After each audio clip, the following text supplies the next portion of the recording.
રામ રામ દોસ્તો, આપણી સાથે છે આપિયાઓને ધોવાવાળા અમિતભાઈ આહિર, જેમણે એટલા ધોઈ નાખ્યા છે ને કે એની વાત જવા દો. ગયા વખતે આપણે ઇન્ટરવ્યૂ લીધેલો, એ દિવાળી ટાઈમે એમણે ટાઈમ કાઢીને ખાસ આપેલો હતો ને એ પણ ઘણા લોકોએ જોયો છે. અને એમની પોતાની ફેસબુક વોલ ઉપર તો એમનું રોજનું ધોવાનું ચાલુ જ હોય છે. તો આપણે એક પછી એક મુદ્દા હમણાં લઈએ કે આપિયાઓએ કેવી રીતે ગુજરાતની પ્રજાને ભોળવવા માટે કઈ કઈ રીતે બધા જાત જાતના ખેલ કરેલા છે. તો સૌથી પહેલાં આપણે ઈસુદાનથી શરૂઆત કરીએ. અમિતભાઈ, શું કહેવું છે તમારું ઈસુદાનભાઈ, દેશી પોટલી? સૌથી પહેલા તો આ ગુજરાતની જનતા જે ઈસુદાન ગઢવીને નેતા માને છે ને, તો ઈસુદાન ગઢવી નેતા નથી. કારણ કે નેતા જેવો એક પણ ગુણ આ ઈસુદાન ગઢવીમાં તમને દેખાઈ આવે તો મને કહેજો કે ઈસુદાન ગઢવીમાં નેતા જેવો આ ગુણ છે. નેતા બનવાને લાયક જ ઈસુદાન એ ગઢવી મહામંથન કરતો ને એટલે બહુ ફેમસ થઈ ગયો હતો મહામંથન કરીને પ્રોગ્રામથી. એટલે એને એમ કે હવે તો, અને પાછું ગોપાલ ને એવા બધા છે ને એમને મસ્ત માખણ લગાવ્યું કે તમે તો સીએમ બનશો, ચાલો આવી જાઓ. પણ મહામંથન કરવું, પત્રકારિતા કરવી અને રાજનીતિમાં ઉતરવું, એમાં ખૂબ જ મોટો અંતર હોય છે. પત્રકારિતા અને રાજનીતિમાં તો બહુ બધો આમ આપણે માનીએ કે જમીન આસમાનનો ફરક છે. ત્યાં તમને કોઈ સવાલ પૂછવા વાળું નથી. કોઈ પૂછે નહીં, એને જેમ મન ફાવે એમ તમે બોલો. બધું એનું સેટઅપ બધું તૈયાર હોય. એને તો ત્યાં જઈને ખાલી બસ બેસી અને જે એની ઓળખ છે, બોલતા આવડી ગયું છે એટલે એ પ્રમાણે બસ એ મહામંથનનો કાર્યક્રમ કરવા માંડ્યા હતા. તો એમાં ફેમસ થઈ ગયા ભાઈ. એમને એમ થઈ ગયું કે હું મહામંથનમાં ફેમસ થઈ ગયો તો હું રાજનીતિમાં પણ ફેમસ થઈ જાય. ભાઈ ઈસુદાનભાઈ ગઢવી, તમે ફેમસ થયા છો, એમાં કોઈ શંકાને સ્થાન નથી. પણ શેમાં કે લોકો તમારા દાંત કાઢી રહ્યા છે, લોકો તમારા ઉપર હસી રહ્યા છે, અને લોકો તો તમે હું બોલવાના છો, તમે શું બાફવાનો છો, એ માટે તમારા વિડીયો જુએ છે કે આ આજે કાંઈક ને કાંઈક બાપશે, કાંઈક ને કાંઈક ભાંડા રહી જશે કે ભૂખ્યા છે. એ શું હતું એ વિડીયો મેં તમારો જોયો હતો. કેવું આમ ક્યાંથી ક્યાં લગાડી દે, એ બોલવામાં એ ભાન જ નહીં પડતું. હવે તો લગભગ મહામંથનમાં હવે ફરીથી ચાલુ કરે ને તો કોઈ આમને જોવે પણ નહીં. એટલી હદે આમનું છે ને મગજ હાવ કટાઈ ગયું આપમાં જ ગયા ને એ પછી તો. આ પથિકભાઈ, આ આમ આદમી પાર્ટીના જે પણ નેતાઓ બને ને, એમને એવો વહેમ કરી જાય છે કે એમના સોશિયલ મીડિયા, ફેસબુક હોય, ઇન્સ્ટાગ્રામ હોય કે યુટ્યુબ ચલાવતા હોય, તો એમાં થોડા ઘણા વ્યૂ આવે, લાઈક આવે, કોમેન્ટ આવે, તો આ લોકો પોતાની જાતને એક અલગ જ પ્રકારના નેતાઓ સમજવા લાગે છે. ઓહો, ગુજરાતની જનતા જુઓ અમને જોઈ રહી છે. એટલે આમાં ભાજપ વાળા તો અમુક તમે હું બાફો છો ની હાટું થઈને જોતા હોઈએ છીએ. એટલે અડધા થોડા ઘણા મોટા વ્યૂ તો અમારા ભાજપ વાળા તમને આપતા હોય છે, અને બાકી એના જ કાર્યકરોને સોંપી દીધું હોય લાઈક કરો, કોમેન્ટ કરવાની, એવું એ લોકોના જ કાર્યકરોને. આપણા અંગત સૂત્ર પાસેથી એવી માહિતી મળી છે કે આખું આ આમ આદમી પાર્ટીનું જે આઈટી સેલ છે, જે ગુજરાતના કોઈ નેતા નથી ચલાવી રહ્યા. હું તમને ફરીવાર કહું છું, ગુજરાતના કોઈ નેતા નથી ચલાવી રહ્યા. અરવિંદ કેજરીવાલે જે લોકોને પગારદાર તરીકે રાખ્યા છે, એ આખું એક મોટું ઘણા લોકોની 40 થી 50 જણાની ટીમો છે એ, અને એના નીચે પણ ઘણા એવા જે ગુજરાતના કાર્યકર્તાઓ છે એના નીચે કામ કરે છે. આ લોકો ઉપરથી જે પ્રમાણે આદેશ આવે એ પ્રમાણે એડિટિંગ કરતા હોય છે. કયા નેતાને કયા જગ્યાએ કયા ગ્રુપમાં મૂકવો, ક્યાં એની લિંકો વાયરલ કરાવડાવી, આ બધું નક્કી અરવિંદ કેજરીવાલે ગુજરાતની અંદર પગારદાર જે રાખ્યા છે એને નક્કી કરે છે. એમાં ગોપાલ ઇટાલિયાનો 1% નથી આવતો, મનોજ સોરઠિયાનો 1% નથી આવતો, ઈસુદાન ગઢવીનો 1% નથી આવતો, અને ઓલા બીજા જે વાસટિયાઓ છે એ તો નેતાને લાયક નથી. ઓલો બ્રિજરાજ સોલંકી હોય, યુવરાજસિંહ સોલંકી હોય, તો એ બધા ઓલા બિલાડાની ટોપની જેમ ફૂટી નીકળેલા છે. આપણે છે ને યુવરાજ તો 1 કરોડની તોડબાજમાં એ પકડાણો તો જેલમાં જઈને આવ્યો ને પાછો યુવરાજ. પાછો ખંડણી માંગતા પકડાઈ જાય, જે મુદ્દાને લોકોની સમક્ષ લાવે કે જુઓ આમાં ભરતીમાં આ પ્રક્રિયા ગેરરીતિ થઈ રહી છે. હવે એ જ આ યુવરાજ બીજા લોકો પાસેથી 46 લાખ કે 56 લાખ રૂપિયાની વાત હતી, એ ઉમેદવાર પાસેથી લઈ લીધા, અને પાછા એ લઈને એમના પરિવારના લોકોને ટ્રાન્સફર કર્યા. આટલો બધો સબૂત પોલીસ પાસે હોવા છતાં પાછો આક્ષેપ બીજા ઉપર કરે છે. અને અત્યારે પાછો યુવા નેતા અને પાછા વિદ્યાર્થીઓનો નેતા બનાવે છે પાછું અમુક બાજારો મીડિયા છે ને એરિયાને. એટલે ખાસ તો આની હિસ્ટ્રી છે ભયંકર. તો હવે આને કેમ આ મીડિયાને આમ નેતા બનાવીને કે યુવરાજસિંહ આવું બોલ્યા ને ઢીકણું બોલ્યા ને આવું બધું બનાવતા હશે? પ્રતિકભાઈ, એને નેતા કોણ બનાવે છે? યુટ્યુબરિયા. હા, એને આપણે ચેનલ માનતા નથી. એને તો શું છે, આ વિડીયો આવ્યો ત્યાંથી ઉઠાવ્યો, થોડું એડિટિંગ કર્યું અને ઉપર 2 શબ્દો લખી અને ચડાવી દીધા. ઓલા કોઈ આપ્યા મફતિયાઓના ઓલા વાસડિયા નેતાને ઓળખતા નથી, ન્યાય યુટ્યુબર એને ચડાવે. ઓહો નેતાએ આવું નિવેદન આપ્યું, આમ આદમી પાર્ટીએ આવું નિવેદન આપ્યું. એટલે શું નિવેદન આપ્યું? અને એની પાસે આ અત્યારથી આ છે ને ઉલ્લુ બનાવે, આ બધા ક્લાસીસ વાળા એના થોડાક છે ને ઓળખીતા છે ને, એમના મોટા મોટા ગ્રુપો હોય. એટલે આ યુવરાજસિંહને છે ને ત્યાંથી બહુ વધારે, અને આગળ પણ એને કામ કરેલું છે ગાંધીનગરમાં. એટલે વિદ્યાર્થીઓના છે ને એની પાસે બહુ બધા ગ્રુપ છે, જેના કારણે આ ભયંકર બિચારા યુવાનોને ગેરમાર્ગે દોરવાનું આપ્યાઓ કરે છે. એમના ગ્રુપોમાં એની આવી પછી વિડીયો ચલાવે કે જુઓ, લાઈક કરો, કોમેન્ટ કરો, સરકારનો વિરોધ કરો, મુદ્દા અવાજ ઉઠાડો, નહીતર તો આમ થઈ જશે ને તેમ થઈ જશે. હું પણ મારા લગભગ એક બીજો નંબર છે મારો, જો કે પર્સનલ નથી, એ આપ્યાઓના ગ્રુપમાં ઘણી જગ્યાએ હું એડ છું, એટલે મને માહિતી આવતી રહેતી હોય છે કે આ લોકો શું કરે છે. મારી ખુદ પોતાની લિંકો એમાં શેર થતી હોય કે આમાં લાઈક કરો, આવી કોમેન્ટ મારો, આમ કરો, તેમ કરો. કઈ વાંધો નહીં ભાઈ, તમે કરે રાખો, તમારા હાટું તો અમે વિડીયો બનાવીશું. તમે જેટલા લોકો સુધી પહોંચાડો કે જેટલી તમારા મફતિયા આપ્યાઓ વધારે લોકોને બળતરા થશે, તો અમને ગર્વ થશે, આનંદ આવશે કે હા ભાઈ આપણે વિડીયો બનાવી છીએ, એ જોવે છે. એટલે આવું ગાજર લટકાવે પેલા બાજારો યુટ્યુબરિયા હોય ને એ લોકોને, કે તમે આ મુદ્દા ઉપર બનાવો, અમે અમારા ગ્રુપોમાં ફોરવર્ડ કરશું, બહુ વ્યૂ લાવશું, આમ કરશું, તેમ કરશું. એટલે એ લોકો પછી વિડીયો બનાવે અને કે યુવરાજસિંહ આમ બોલ્યો, ઢીકણું બોલ્યો. પણ એની હિસ્ટ્રી શું છે? જો સાચી મીડિયા હોય, સાચો પત્રકાર હોય તો જાણતા હોય કે આ તો તોડબાજમાં ઓલરેડી જેલમાં જઈને આવ્યો ને એ આક્ષેપો પાછા રિકવર કરેલા હતા. 1 કરોડ રૂપિયા તો પોલીસે એની પાસેથી 20 લાખ રૂપિયા બિલ્ડરને એની પત્નીએ આપી દીધા હતા, એરાય રિકવર થયા હતા. આટલું બધું પ્રૂફ સાબિતી સાથેનું હતું, છતાં પણ અત્યારે એને વિદ્યાર્થી નેતા અને યુવા નેતા અને આવું બધું બોલતા, મતલબ એ લોકોમાં લગારે પત્રકારિતાનો છાંટોય નથી. પણ એમને પત્રકારિતા થોડી કરવી છે. પત્રકારિતામાં જે મુખ્ય ચેનલો છે તેમાં ના ચાલ્યા એટલે પોતાનો ધંધો ખોલી દીધો, યુટ્યુબ ચેનલ બનાવીને, ફેસબુકમાં પેજ બનાવી દીધું. અને તો આ એક હિસાબથી હું તમને કહું કે કદાચ હું ભારતીય જનતા પાર્ટીનું કાર્યકર્તા છું, મારામાં ઘણા બધા સોશિયલ મીડિયામાં ફોલોવર છે. કાલથી હું હવે આના રેખું ચાલુ કરું તો હું પત્રકાર બની જાઉં. એમ થોડી તમે એને ટક્કર મારી દો, તમારો પોતાનો સ્ટુડિયો બની જાય, તમે 5 માણસને રાખી શકો, પ્લસ આવા બધા આપ્યાઓ ફાપ્યાઓ. આ તો તમે લો નહીં, નહીતર એ તમને ઓફરે કરે કે તમને ફેમસ કરી નાખશે. અરે ઓલરેડી હું ફેમસ થઈ, તારી શું જરૂર છે મારે? અને તો હું પત્રકાર કાલ સવારે થઈ જાવ. આમાં કઈ પત્રકારમાં કઈ આ લોકો કઈ ભણેલા ને એવું કઈ પત્રકારિતા નથી. ખુદ આ હમણાં રોનક પટેલ કરીને એબીપી વાળા છે ને, એ પોતે પણ કઈ પત્રકારિતાનું ભણ્યા નથી. એટલે મોસ્ટલી રવીશ કુમાર છે, એ કઈ પત્રકારિતાનું કઈ ભણ્યો નથી, પણ એ બધા જ અત્યારે શું કહેવાય છે? પત્રકાર કહેવાય છે. પણ ચાલો પત્રકાર હોય, કોઈ ચેનલમાં તમે છો તો તમારે બધા પાસા જોવાના હોય છે. એમ નથી કહેતા કે તમે ભાજપના વખાણ કરો કે તમે ભાજપના દુર્ગુણો ના બતાવો, એવું જરૂરી નથી. અમે તમને એમ નથી કહેતા, પણ તમે જે પાર્ટીને માથે લઈને ફરો છો, અને ક્યારેક તો નહીં પણ એવું જ લાગે કે આ જે 2-3 યુટ્યુબર ચેનલો છે ને એ આમ આદમી પાર્ટીની પ્રવક્તા બનીને બેઠા હોય એવા છે. ચૈતર સવારથી સાંજ સુધી ચૈતર. હા, 2 દી ચેતર ચાલે કા પાછો ગોપાલ ને એમ થઈ જાય ચેતર વધારે ચાલી ગયો છે કે ભાઈ ચેતર ને તમે વધારે ચલાવી દીધો, અને 1.5 દી જ ચલાવવાનો હતો. તમે 2 દી અડધો દી વધારે ચલાવી દીધો, હવે પાછો મને ચલાવો, પાછો કોને વહી જાય, અને પાછા આ યુટ્યુબરિયાઓ પાછા આદેશ માની પણ લે, કારણ કે પડીકું મળતું હોય તો જ આદેશ માનતા હોય ને, તો પાછા ગોપાલ ને ચલાવવાનું ચાલુ કરે. આ પેલું હમણાં શાર્પ શૂટર નું હતું, કોણ આપમાં શાર્પ શૂટરો ઘૂસી ગયા?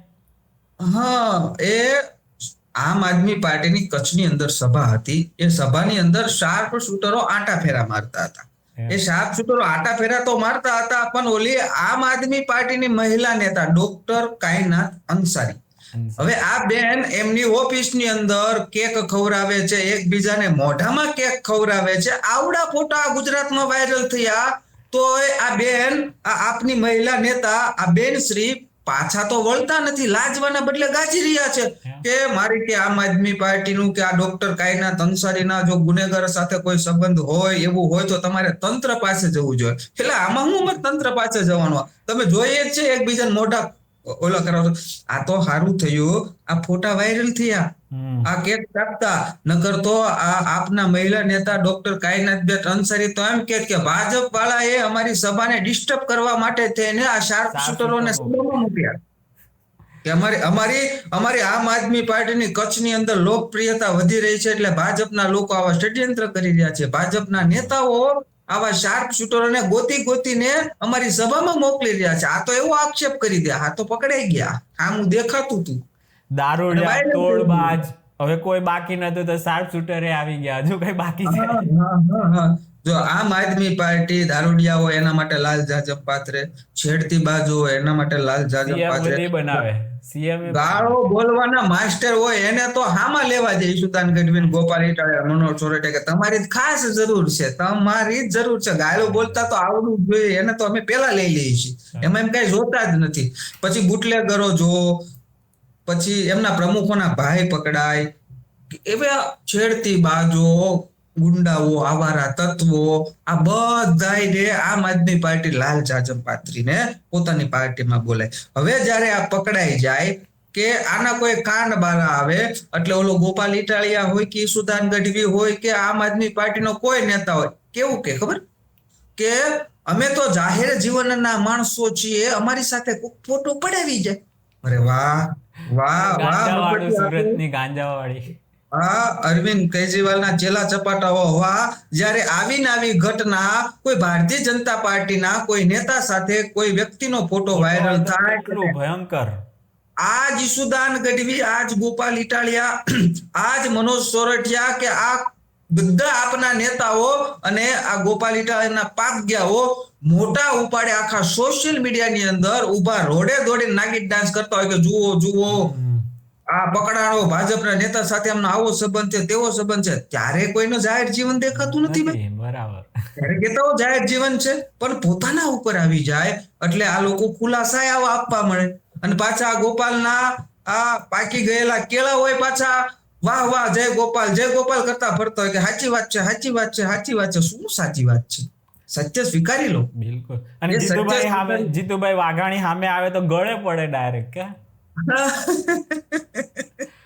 અરે ઈશુદાન ભાઈ, પ્રતિકભાઈ, મેં વિડીયો મૂક્યો, હું જોતો તો મારી સામે આવ્યો એટલે મેં કીધું આમાં છે ને ઈશુદાન ગઢવી આજ દિન સુધી ગુજરાતના લોકોની ગાળો નહીં ખાધી હોય ને એ ગાળો અત્યાર સુધી જેટલી ગાળો ખાધી હશે ને ઈશુદાન ગઢવી આજે સાંજ સુધીમાં આ ગુજરાતના લોકોની આ વિડીયોમાં ગાળો ખાવાના છે. અને થયું પણ એવું. આખી ગુજરાતની જનતાએ એટલી ભયાનક પ્રકારની ગાળો આપી છે તો મારે ઘણી કોમેન્ટો ડિલીટ મારવી પડી કે ભાઈ આપણે એવું નથી, આપણે થોડીક મર્યાદા રાખીએ છીએ. એટલે મેં ઘણી કોમેન્ટો પણ ડિલીટ મારવી પડી, એટલી ગાળો ઈશુદાન ગઢવીને પડી.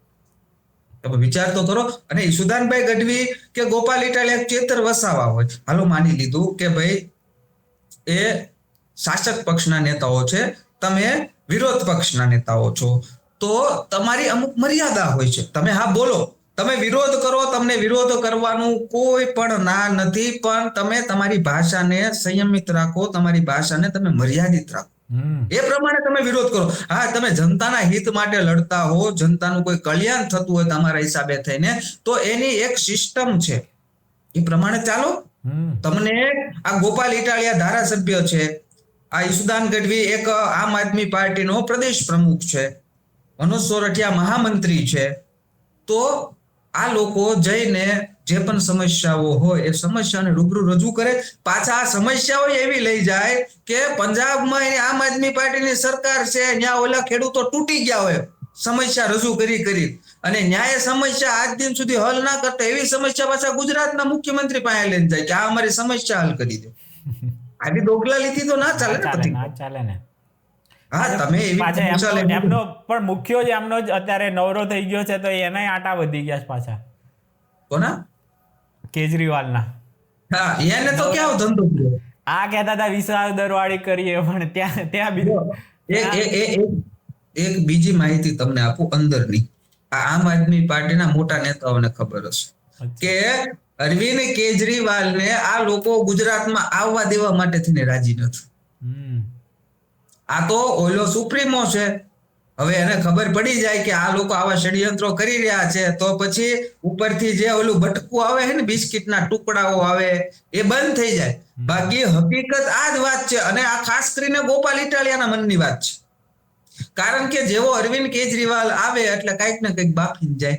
આ આપ્યાઓએ અત્યાર સુધીની જે મહેનત કરી હોય, અરવિંદ કેજરીવાલ એક પ્રેસ કોન્ફરન્સ કરે એટલે આ મફતી આપ્યાઓની બધી મહેનતનું પાણી ફેરવીને ભાઈ ઉડીને પાછા વયા જાય. એટલે હવે તો આ લોકો ભણેલો છે ને IIT માં, એટલે આ લોકો તો અરવિંદ કેજરીવાલ થી કંટાળી ગયા છે. એમાં ખાસ તો ગોપાલ તો ખાસ કે માઇન્ડ હું કઈક મોટો થાવ છું, કઈક કામ ગુજરાતની જનતાના હૃદયમાં વસવાનો પ્રયાસ કરું છું કે અરવિંદ કેજરીવાલ આવીને ખેહીને બહાર ફેંકીને વયા જાય મને. પણ એટલે એની દાનત હોય ને કે હવે હું હાવ નવરો બેઠો અહીંયા, જો આ લોકો કઈક કરે તો હું આવી જાઉં CM ની ખુરશી. આમ તો બીજાને દર વખતે કહેતા હોય કે તમને બનાવી નાખશું, આવી જાઓ ઈસુદાનભાઈ. મહેશ સવાણીને કે આવી જાઓ, કરશન બાપુને કે આવી જાઓ, તમને CM બનાવીશું. ઓલા ઇન્દ્રનીલ રાજ્યગુરુ કોંગ્રેસનો પૂર્વ ધારાસભ્ય રાજકોટના, એના લોકો મુખ્યમંત્રી બનાવવાનું ગાજર ભટકાઈ દીધું કે તમને મુખ્યમંત્રી બનાવશું. અને ઓલો ભાઈ થોડાક સમય રહ્યો એટલે ખબર પડી કે આમાં તો મુખ્યમંત્રી બનવાની તો વાત દૂર રહી ગયા. તો ઈસુદાનભાઈ ગઢવી નહીં વાત કરીએ આપણે. ઈસુદાનભાઈએ મહામંથને એમાં એન્કર તરીકે બહુ જોરદાર પ્રસિદ્ધિ મેળવી, એની ક્ષમતા હતી. પણ અહીંયા એવું કોઈ કામ નથી કર્યું, નથી કોઈ જીતી શક્યા કોઈ જગ્યાએ, નથી કાંઈ જ નહીં. છતાં પણ અત્યારે આમ છે ને માઇક સૌથી પહેલા એ જ પકડી લે છે. પથિકભાઈ, પત્રકારિત્વમાં જે તમે વાત કરો છો એ તમે સીધી લોકોની વાત કરો છો અને એ તમે દર્શાવીને ત્યાં એનો પ્રશ્નનો હલ કરવાનો પ્રયાસ કરો છો. અને એક મીડિયા, આવડી મોટી ન્યૂઝ ચેનલમાં તમે પત્રકાર હો તો સ્વાભાવિક છે સરકાર સાંભળે, પણ અમુક મુદ્દાઓ સરકારે કામ કરવા જ પડે. પરંતુ પછી તમે હવે રાજનીતિમાં એના આધારે ઉતરી આવો છો તો રાજનીતિની અંદર તમે જે એક શબ્દ બોલો છો એ એક શબ્દ લોકો ખૂબ સોચી સમજીને વિચારીને એ બધું પોતાના મનની અંદર મનોમંથન કરતા હોય છે. તમે ત્યાં ટીવીમાં બેઠા મનોમંથન કરતા હો છો. જનતા, તમે જયારે રાજનીતિમાં ઉતરો ને ત્યારે તમારા હરેક શબ્દોનું મનોમંથન જનતા કરતી હોય છે ને, અને એ જ મનોમંથનના આધારે ચૂંટણીમાં આ ગુજરાતની જનતા મત આપે છે. હવે આ લોકોને નકરા ફાંકા જ મારવા છે, ખોટું જ બોલવું છે, નકરી ચોરી જ કરવી છે, તો થોડા સમય સુધી તમારું આ બધું ચાલે. કારણ કે તમારાથી જે લોકો જોડાયેલા હોય તો તમે એના મનમાં એવું હોય કે ભાઈ ઈસુદાનભાઈ ગઢવી જે બોલે સાચું બોલતા હોય, ગોપાલ ઇટાલિયા બોલે સાચું બોલતા હોય, કે જે આપનો નેતા બોલતો હોય એ સાચું બોલતો હોય. પણ એ અમુક સમય પછી જ્યારે લોકોને ખબર પડતી જાય છે કે ભાઈ આ વાત ખોટી છે, આ વાત સત્ય નથી, ત્યારે તમારો જે ચાહક વર્ગ છે, તમને જ્યારે મત આપવા માટેનું મન બનાવી લીધું હોય છે, એ તૂટી જાય છે. કારણ કે તમારા ધંધા એવા તમે કરો છો એટલે તૂટી જ જાય છે. અને આ લોકોને એવો વહેમ છે કે અમને સોશિયલ મીડિયામાં આટલા બધા વ્યૂ મળે છે તો અમને જન સમર્થન મળી રહ્યું છે. એને જન સમર્થન ના કહેવાય, ગાળો દેવા આવતા હોય એને જન સમર્થન કહે. એને જન સમર્થન કહે. અને ચાલો હવે ગોપાલભાઈએ શું કામ કર્યું છે, તમે કાંઈક રિપોર્ટ બનાવ્યો તો?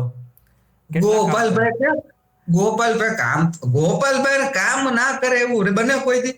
ધારાસભ્ય છે વિસાવદરનો, ફોર્ચ્યુનર આવી ગઈ. કામ કરે. જો ગોપાલ ઇટાલિયાનું હું તમને કામ બનાવું, 60 લાખ રૂપિયાની ફોર્ચ્યુનર લીધી. પહેલું જ કામ, ધારાસભ્ય બનતાની સાથે ટોપ મોડલની 60 લાખ રૂપિયાની ફોર્ચ્યુનર ઉતારી.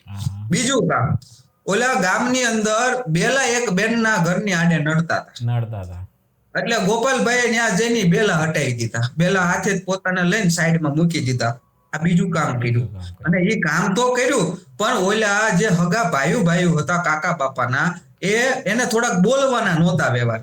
હવે એને 7 પેઢી ના બોલે ને એવા વ્યવહાર ગોપાલ વ્યવહાર થઈ ગયા. હવે ગાળો દેવાના વ્યવહાર થઈ ગયા, બોલવાના. 7 પેઢી એકબીજાની સામુય ના જોવે ને એવો વ્યવહાર ગોપાલ ઇટાલિયાને બેલા લઈને કરી આપ્યો. આખા ગામને એકબીજાને સામે બધાડી દીધા. આ ગોપાલ ઇટાલિયાએ બીજું કામ. ગોપાલ ઇટાલિયાએ ત્રીજું કામ એ કર્યું કે વિસાવદરમાં કોક મફતિયા આપ્યા કીધું ગોપાલભાઈ અનાજ ચોરાય છે. એટલે ગોપાલભાઈ એવું છે, હું ધારાસભ્ય બની ગયો ભાઈ, મારા મત વિસ્તારમાં કોઈની તેવડ છે કે અનાજ ચોરી શકે, હાલો પોલીસ સ્ટેશને, હાલો બધા મારા પાક ગયા પોલીસ સ્ટેશન ચાલો. હવે ન્યા જરા હલ્લા બોલ કર્યો. ન્યા જઈને ગાદલા વગરનો હોઈ ગયો અને સોશિયલ મીડિયામાં પોલીસ આમ નથી કરતી, મામલતદાર આમ નથી કરતા, તેમ નથી કરતા, આવી ફાંકા ફોજદારી કરી અને પોલીસ વાળાનો મગજ ફાટી ગયો તો એ કે આ તો અનાજ ચોર ને પકડવાના થાય જ છે. પકડ્યા એટલે આમ આદમી પાર્ટીનો સહમંત્રી અનાજ ચોર નીકળ્યો. બોલો 4 લાખનું પકડાનું. જે વોચ પકડાનો એટલે ગોપાલભાઈ શું મંતર વિસાવદરની બહાર ફોર્ચ્યુનર લઈને કે ભાઈ આયા હવે રેવાય એવું છે નહીં, આ તો આંકડો જ પકડાનો. તેથી અનાજ ચોરીનો મુદ્દો થઈ. પછી ચોથું કામ ગોપાલભાઈ એ કર્યું કે પોતાની ફોર્ચ્યુનર લઈને નીકળતા હતા કે એક ખેડૂતને ખેતરમાં નાનું ટ્રેક્ટર રાખતા બાળી ગયા. એટલે એ સીધા જઈને ત્યાં ટ્રેક્ટર ચલાવવા માંડ્યા. ગુજરાતની જનતાને એક સંદેશો આપ્યો કે જો ગોપાલભાઈ ઇટાલિયાને આવડું નાનકડું ટ્રેક્ટર ચલાવતા આવડે છે.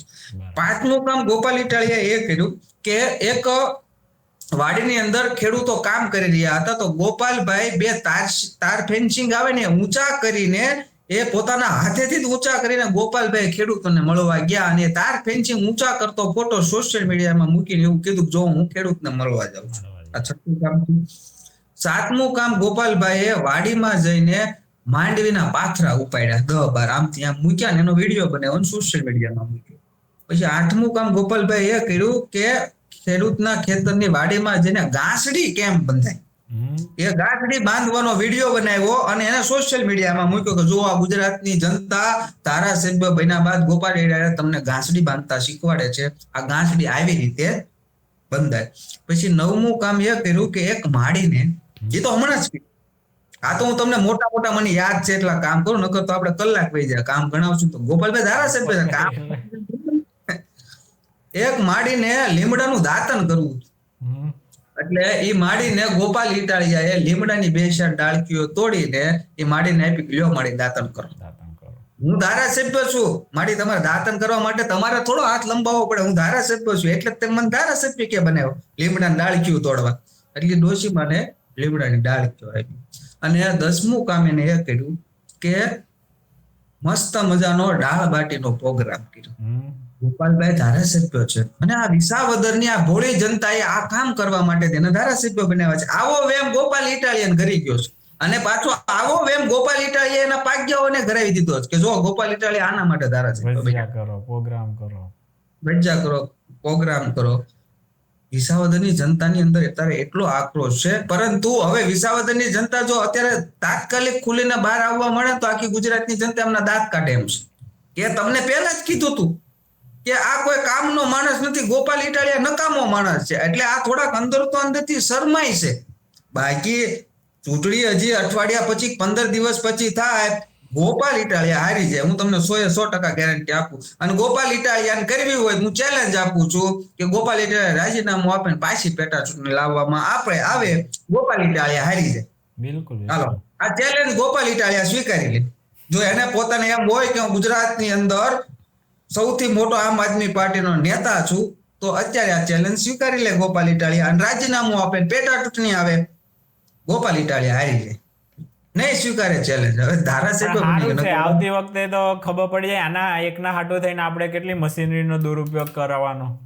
એક તો પ્રતીકભાઈ આ તો એ ચેલેન્જ ની વાતો કરે ને, બહુ ચેલેન્જ. ઓકે, જે ચેલેન્જ થવાની જ ના હોય એવી શક્યતા જ ન હોય. ન્યા બેલાના પથરા ઉપર બેલાના પાણકા ઉપર બેહીને ગામને ચેલેન્જો આપતો ફરે તો હાલો હું એક ચેલેન્જ આપું છું. હા બરાબર છે. હવે મેદાનમાં લડે હારી નો જાય મને કહેજો, લ્યો આ મેં ચેલેન્જ આપી દીધી, લ્યો આવી ચેલેન્જો આપે આ ખપાટિયાઓ. એને ખબર છે આ થવાનું છે નહીં, આ તો સમજવા માટે હું તમને બરાબર છે. કારણ કે આ લોકો કામ વાળા કામ નથી, આ નાટકબાજોથી ફાંકા ફોજદારીથી વધારે કઈ આ લોકોથી થાય એવું છે નહીં તો તમે ગણાવ્યું એટલા.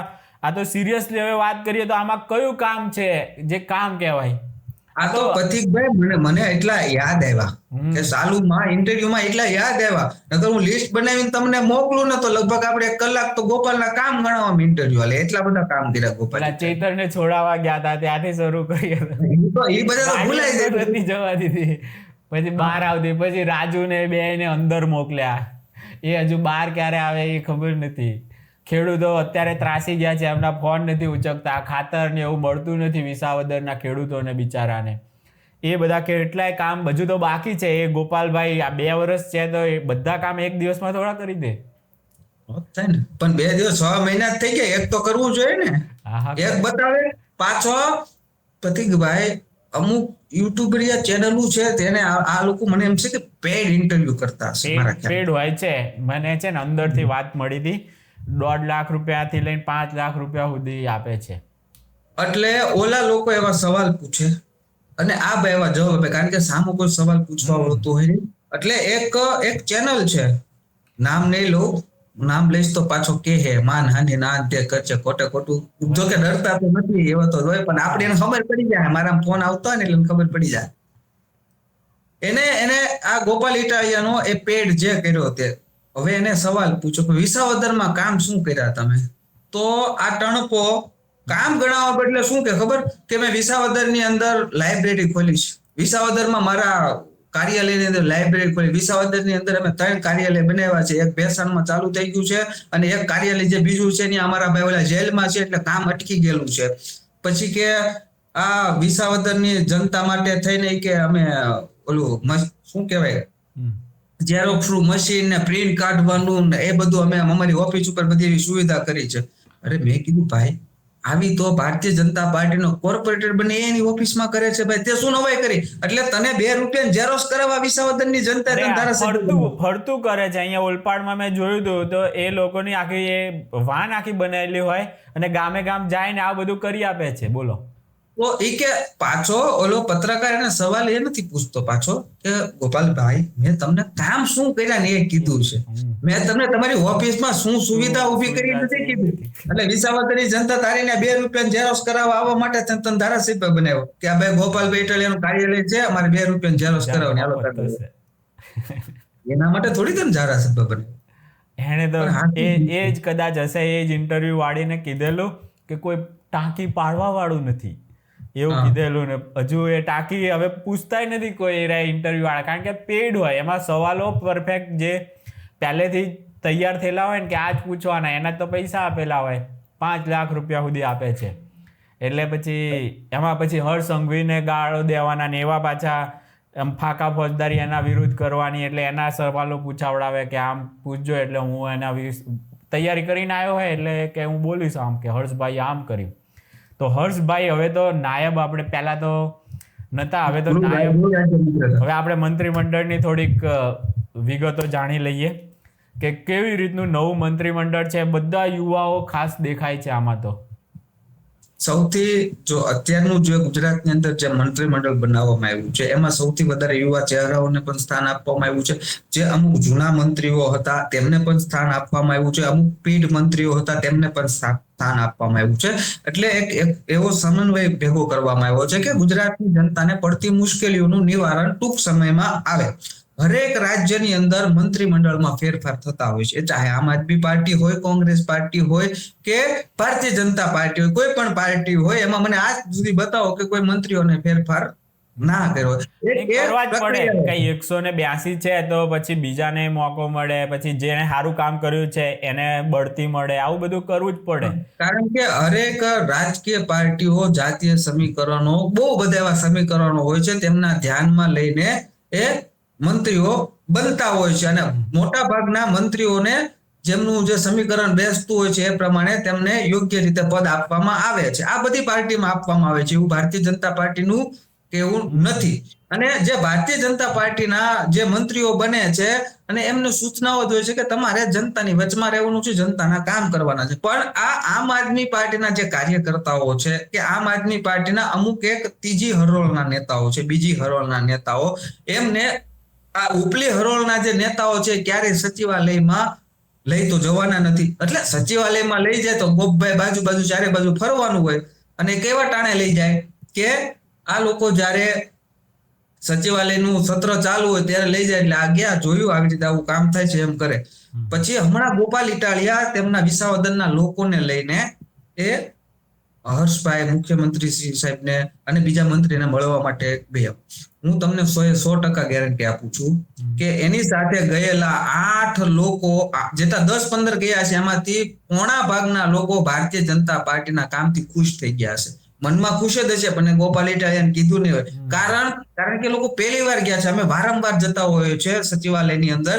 ત્યાં અમને આ જે ગુજરાત રાજ્યના મંત્રીશ્રીઓ છે એમની કામગીરી વિશે અમને ચોક્કસ ખ્યાલ છે કે કઈ રીતે ગુજરાત ભરમાંથી આવેલા લોકોને સાંભળવામાં આવે છે, તેમના માટે ચા પાણીની વ્યવસ્થા ત્યાં કરવામાં આવે છે.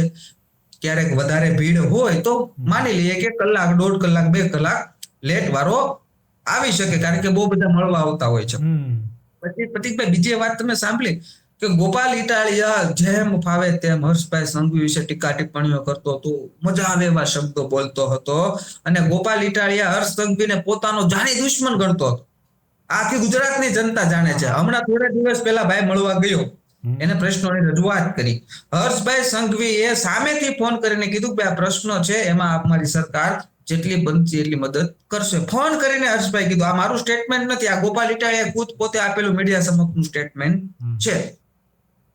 પણ આ લોકો દર્શાવે કંઈક બીજું અને આ લોકો હોય છે કંઈક બીજું. અત્યાર સુધી ટીકા ટિપ્પણી કરી. આ છે ભારતીય જનતા પાર્ટીના નેતાઓનો, જે આપણે એમ કહી શકાય ને કે એમની વર્તણૂક, કે એમનું જે લોકોનું માન સન્માન આવી રીતે રાખે છે. એ એમ નથી જોતા તું મારો દુશ્મન છો, તું જનતાના કામ માટે આવ્યો, હા તું પ્રોપર લિંક ચેન થી આવ્યો છો તો સરકાર તરફથી જે પણ મદદ થશે, પણ તું સોશિયલ મીડિયાની અંદર ફાકા ફોજદારી મારી કરીને એમ કે આમ કરી દેવું જોઈએ ને આમ થવું જોઈએ ને અમને સરકાર આપી દો ને અમને આમ આદમી પાર્ટી એમ કરી નાખું. ભાઈ, તારાથી છે ને શેકેલો પાપડ પણ ના ભાગે. બધાને બધું કરવું જ હોય, પણ અમુક કાયદાકીય મર્યાદાઓ નડતી હોય છે, અમુક એવા ટેકનિકલ મુદ્દાઓ નડતા હોય છે. તો એના આધારે કામ થતું હોય ને એના આધારે સરકાર ચાલતી હોય. કે તારા કીધે સરકાર ના ચાલે ભાઈ.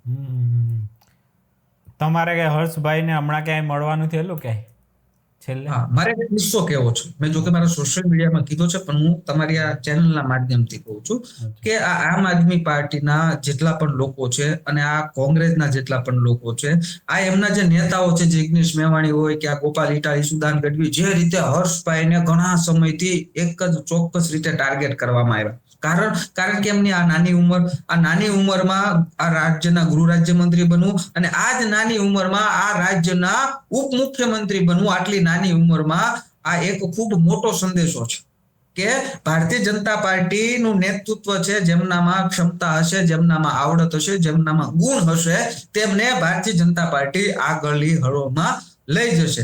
હવે આ કારણે જે કેન્દ્રમાં જે આમ આદમી પાર્ટીનું શીર્ષ નેતૃત્વ બેઠું છે, કોંગ્રેસ પાર્ટીનું જે શીર્ષ એટલે મોટું નેતૃત્વ બેઠું છે, એમને ક્યાંક ને ક્યાંક બીક કરી ગઈ કે આટલી નાની ઉંમરમાં જો આ માણસ આટલી પ્રગતિ કરી શકે, હર્ષભાઈ સંઘવી, તો આવનારા સમયમાં આ જ માણસ આપણો કાળ બનીને ઉભરી આવશે. એટલે આ ગુજરાતની અંદર આપણો કાળ મોટો થઈ રહ્યો છે, આવી બીક ત્યાં કરી ગઈ. એટલે એના કારણે આ લોકોએ એક ચોક્કસ ટાર્ગેટ કરવાનું કીધું હર્ષભાઈ સંઘવી. પરંતુ હર્ષભાઈ સંઘવી વર્ષોથી રાજનીતિના પાઠ ભણ્યા છે. તમે 8 પાસ કે મજાક ઉડાડો છો ને, પણ એ ભણતર કરતા એનામાં ગણતર બહુ વધારે છે ભાઈ. તમે તો ભણી ગણીને રાજનીતિ કરવાની વાત કરી રહ્યા છો, અને રાજનીતિ કરવા માટે ભણતર કરતા ગણતર, અને એ તમારાથી 1 લાખ ગણું વધારે હર્ષભાઈ સંઘવીમાં છે. એટલે તો એ આટલી નાની ઉંમરમાં ઉપમુખ્યમંત્રી બની ગયા. એટલે આ ચોક્કસ રીતે એક આખું એક સેટઅપ ઊભું કરવામાં આવ્યું હતું, અને આ વિપક્ષના નેતાઓ ખાલી એમને જ ટાર્ગેટ કરતા હતા. કેમ મુખ્યમંત્રીને ટાર્ગેટ ના કર્યા, કેમ બીજા કોઈ મંત્રીઓને ટાર્ગેટ ના કરવામાં આવ્યા. સતત હર્ષભાઈ અને ઓલા અમુક પેડ યુટ્યુબરિયા હોય, આ કંઈ પણ બોલે તો પણ સીધા ચડાવી દે. હર્ષભાઈ સંઘવીના લોકો જાણતા નથી. અને હું તો આમ આદમી પાર્ટીના જે બીજી ત્રીજી હરોળના નેતાઓ હોય કે કાર્યકર્તા હોય, કોંગ્રેસના પણ આ જ વાત લાગુ પડે છે કે જ્યારે તમારે મુશ્કેલી પડે ને, ત્યારે તમે સ્વર્ણિમ સંકુલ 2માં હર્ષભાઈ સંઘવીની ઓફિસ આવેલી છે. સોમ મંગળવારે જાહેર જનતા માટે ખુલ્લી જ હોય છે. આડા દિવસે પણ જાઓ તો તમને મળે જ છે, પણ સોમ મંગળ બીજા કોઈ કામો ઓછા રાખે છે, અને આ ગુજરાતની જનતા માટે સતત એ માણસ ત્યાં બેસે છે. તમે ત્યાં જઈને તમારી સમસ્યા જણાવજો, કામ કરી દેશે. હું એક કિસ્સો મારે કહેવો છે. હું લગભગ 20 દિવસ કે 1 મહિનો થઈ ગયો છે. એક મારા એક ઓળખીતા હતા, તેમને એક સમસ્યા હતી, અને આ સમસ્યાનું નિરાકરણ માટે અમે ઉપમુખ્યમંત્રી હર્ષભાઈ સંઘવીને મળવા ગયા. એટલે લગભગ અમે 1:30 વાગે ત્યાં અમે પહોંચ્યા, 1 વાગે પહોંચ્યા અને લગભગ 1 ને 15-20 મિનિટ પછી અમે ઓફિસમાં એમની ચેમ્બરમાં કે જ્યાં બેસીને આ ગુજરાતમાંથી જેટલા પણ લોકો આવ્યા એમની સમસ્યા સાંભળતા હોય છે. લગભગ પ્રતિકભાઈ અમે 1:30 વાગ્યાથી લઈને હું ત્યાં 6 વાગ્યા સુધી એમની ઓફિસમાં બેઠો, એમની સામે જ. બધા લોકો એમના પ્રશ્નો લઈને આવતા હતા અને એમના પ્રશ્નોનું સમાધાન જે હિસાબથી જેમને જ્યાં ફોન કરવાના હોય, જે સમસ્યા સાંભળીને જે તે વિભાગની અંદર જાણ કરતા હતા. હવે પ્રતિકભાઈ આમાંથી મેં એવી વાત નોટ કરી કે એક બેન આવે છે, એ બેનના આપણે કપડા જોઈએ તો આપણે સામાન્ય પરિવાર, સાવ સામાન્ય પરિવારની દીકરી, એની ઉંમર લગભગ હશે આશરે 27 થી 30 વર્ષ. એ બેન લગભગ મને વટવાથી કા પછી નિકોલ, મને એ ચોક્કસ એમના વિસ્તારનું નામ નથી ખબર, તો ત્યાંથી એ આવે છે અને હર્ષભાઈને એવું કે છે એ બેનના કપડા અહીંથી ફાટેલા હતા, અહીંથી ફાટેલા હતા, એટલે ફાટેલા હતા થોડા. એટલે એમની પરિસ્થિતિ આપણે સમજાઈ જતી. તો બેને હર્ષભાઈને એવું કીધું કે સાહેબ મને આ લોકો, આટલા લોકો, 2-4 લોકો હેરાન કરે છે. એ બેને સરખું માથું પણ નહીં વળેલું. એમની ટીકા ટિપ્પણી નથી કરતો, પણ એ જે પરિસ્થિતિ એનું વર્ણન કરું છું. તો હર્ષભાઈ સંઘવીએ આ રાજ્યના ઉપમુખ્યમંત્રીએ સીધો એ પોલીસ સ્ટેશનના પીઆઈ ને ફોન કર્યો, સીધો. આ બેન આવે છે, એમની જે સમસ્યા છે એ સમસ્યાનું સમાધાન થઈ જવું જોઈએ. હેરાન કરનારા લોકો છે એમને એવો પાઠ ભણાવજો કે આવનારા સમયમાં બેનની સામું જોતા પણ 100 વાર વિચારે. વાત આટલેથી પ્રતિકભાઈ નથી અટકતી. હવે એમના માણસને હર્ષભાઈ સંઘવી બોલાવે છે અને એમ કે છે કે આ બેનને આ નિકોલ પોલીસ સ્ટેશનના કે વટવા, એ મને નહીં ખબર, ત્યાં સુધી એને રિક્ષા કરી દો અને રિક્ષાવાળાને કહી દેજો કે એ પોલીસ સ્ટેશનના ગેટ સુધી ઉતારીને આ છે હર્ષભાઈ સંઘવીની સાદગી. પછી આ લોકો આપના નેતાઓ હોય કે કોંગ્રેસના નેતાઓ જે સોશિયલ મીડિયામાં પત્રની રમતો રમે છે અને મીડિયાની રમત મળે છે કે આ જગ્યા આમ છે, તમે કેમ કામ નથી કરતા, આ જગ્યા આવું છે, તો આ ગુજરાત રાજ્યના ઉપમુખ્યમંત્રી હર્ષ સંઘવીની કેમ તાકાત નથી, આમ નથી કરતા, તેમ નથી કરતા, આ નથી અટકાવતા. સાહેબ 2-3 લોકો એવા આવ્યા હતા, 2-3 અરજદારો એવા આવ્યા હતા. એક ભાઈ આવ્યા હતા, એ લગભગ મહીસાગર જિલ્લાના કોઈ પણ વિસ્તારના હતા. તો એ ભાઈ આવીને સીધું હર્ષભાઈને કીધું સાહેબ એક સમસ્યા છે, બોલો. કે આ મારું ગામ છે, આ મારા ગામની આસપાસના આ વિસ્તારમાં, એ ભાઈ એમની ફાઇલ લઈને આવ્યા હતા એમના સબૂત સાથે કે સાહેબ અહીંયા આ ગેરકાયદેસર પ્રવૃત્તિ થાય છે, આ જગ્યાએ ખનન થાય છે, આ જગ્યાએ રેતી છે, આ સાહેબ સબૂત. હર્ષભાઈ સંઘવીએ આટલી વાત કરી એટલે સીધો મહીસાગર જિલ્લાના એસપી સાહેબને ફોન કર્યો કે આ ભાઈને હું મોકલું છું તમારી પાસે, એમની પાસે સબૂત છે, એમની પાસે પુરાવા છે, આના ઉપર કડકમાં કડક કાર્યવાહી તમારે કરવાની છે. પછી એક સૌરાષ્ટ્રના એક ભાઈ આવ્યા હતા, લગભગ કદાચ મોરબીના આસપાસના વિસ્તારના છે, તેમને પણ આવી સેમ સમસ્યા રજૂ કરી. સીધા એ વિસ્તારના જે પણ પોલીસ એસપી સાહેબ હોય છે, જિલ્લા સુપ્રિન્ટેન્ડન્ટ, એમને સીધો ફોન કરી દે કે ભાઈ આ સમસ્યા તમે સોલ્વ કરો. હવે એક સામાન્ય વ્યક્તિ પણ જો પોતાની રજૂઆત લઈને હર્ષભાઈ સંઘવીની પાસે પહોંચતો હોય અને એની જે સમસ્યાઓ છે હલ કરવાના પ્રયત્ન થતા હોય, તો આ લોકોને તો ગુજરાતની જનતાએ ધારાસભ્ય બનાવ્યા છે. આ ધારાસભ્ય છે અને આ તો સીધા જઈને આ ગુજરાત રાજ્યના કોઈ પણ મંત્રી પાસે રજૂઆત કરી શકે છે. એમના માટે એક ચેરની અલગ વ્યવસ્થા હોય છે પ્રતિકભાઈ. ધારાસભ્યશ્રીઓ માટે ચેરની અલગ વ્યવસ્થા હોય છે. એ મંત્રીશ્રીની બાજુમાં જ એમની ચેર હોય છે. એમાં ભાજપનો ધારાસભ્ય આવીને બેસી શકે છે, કોંગ્રેસનો ધારાસભ્ય આવીને બેસી શકે છે કે આમ આદમી પાર્ટીનો ધારાસભ્ય તે પણ એ ચેર ઉપર આવીને બેસી શકે છે અને પોતાની સમસ્યા રજૂ કરે છે. મંત્રીશ્રીના બાજુમાં જ હોય છે કોઈ પણ મંત્રી હોય ગુજરાત રાજ્યનો. તો કેમ આ લોકો આ રીતે પ્રોપર ચેન છે, એ પ્રોપર ચેનના દ્વારા ત્યાં જતા નથી? હા, ભલે તમે ત્યાં જઈને આવો બને ને, એટલે વિડિયા ત્યાં ના બનાવે ને. અરે તમે ત્યાં જઈને આવો, તમારી સમસ્યા કહો, પછી સોશિયલ મીડિયામાં તમે ચઢાવો ને, કોણ ના પાડે છે? જો મેં રજૂઆત કરી હતી ને પછી પણ નથી થયું, આવું કઈ જવું જોઈએ. પણ પ્રશ્નો પ્રતિકભાઈ પાછો એ વાત, પ્રશ્નો એવા હોવા જોઈએ કે જે સાથે મળીને એકબીજાના સાથ સહકારથી સોલ્વ થઈ જતા હોય છે. પછી તમે એવા પ્રશ્નો લઈને જાઓ, તમે સોશિયલ મીડિયાની અંદર થોડા વ્યૂ, લાઈક, કોમેન્ટ મેળવવા માટે થઈને, કે જ્યાં તમારી સરકાર હોય ત્યાં આના કરતા 10 ગણો પ્રોબ્લેમ હોય ને એ પ્રશ્ન લઈને તમે આ ગુજરાતની ઉપમુખ્યમંત્રી પાસે જાઓ, કોઈ પણ મંત્રી પાસે જાઓ, તો આનો મતલબ સીધો એવો થાય કે તમારામાં કામ કરાવવા માટેની કોઈ ઓલી છે નહીં. આ તો તમે ખાલી સોશિયલ મીડિયામાં વાહવાહી કરાવવા માટે થઈને કરું છું. આ વાત ગુજરાતની જનતા નથી જાણતી. નહીં હર્ષભાઈ, જો આની જગ્યાએ આ લોકો હોય તો એક જણાનું કામ કરે, વિડીયા બનાવે ને કે જો આ બેનનું આટલું મેં કામ કર્યું. આ તો તમે જોયું, આવા વિડીયો તો કોઈએ જોયા નથી કે કેટલું કામ આખો દિવસ કરતા હશે હર્ષભાઈ ને બધા મંત્રીઓ. હજી તો મારી વાત બાકી છે પથિકભાઈ. આ તો મેં તમને 2 જ ઉદાહરણ આપ્યા. એ હર્ષભાઈ સંઘવી સવારના 7:30 વાગ્યાના એમની ઓફિસ પર આવી ગયેલા.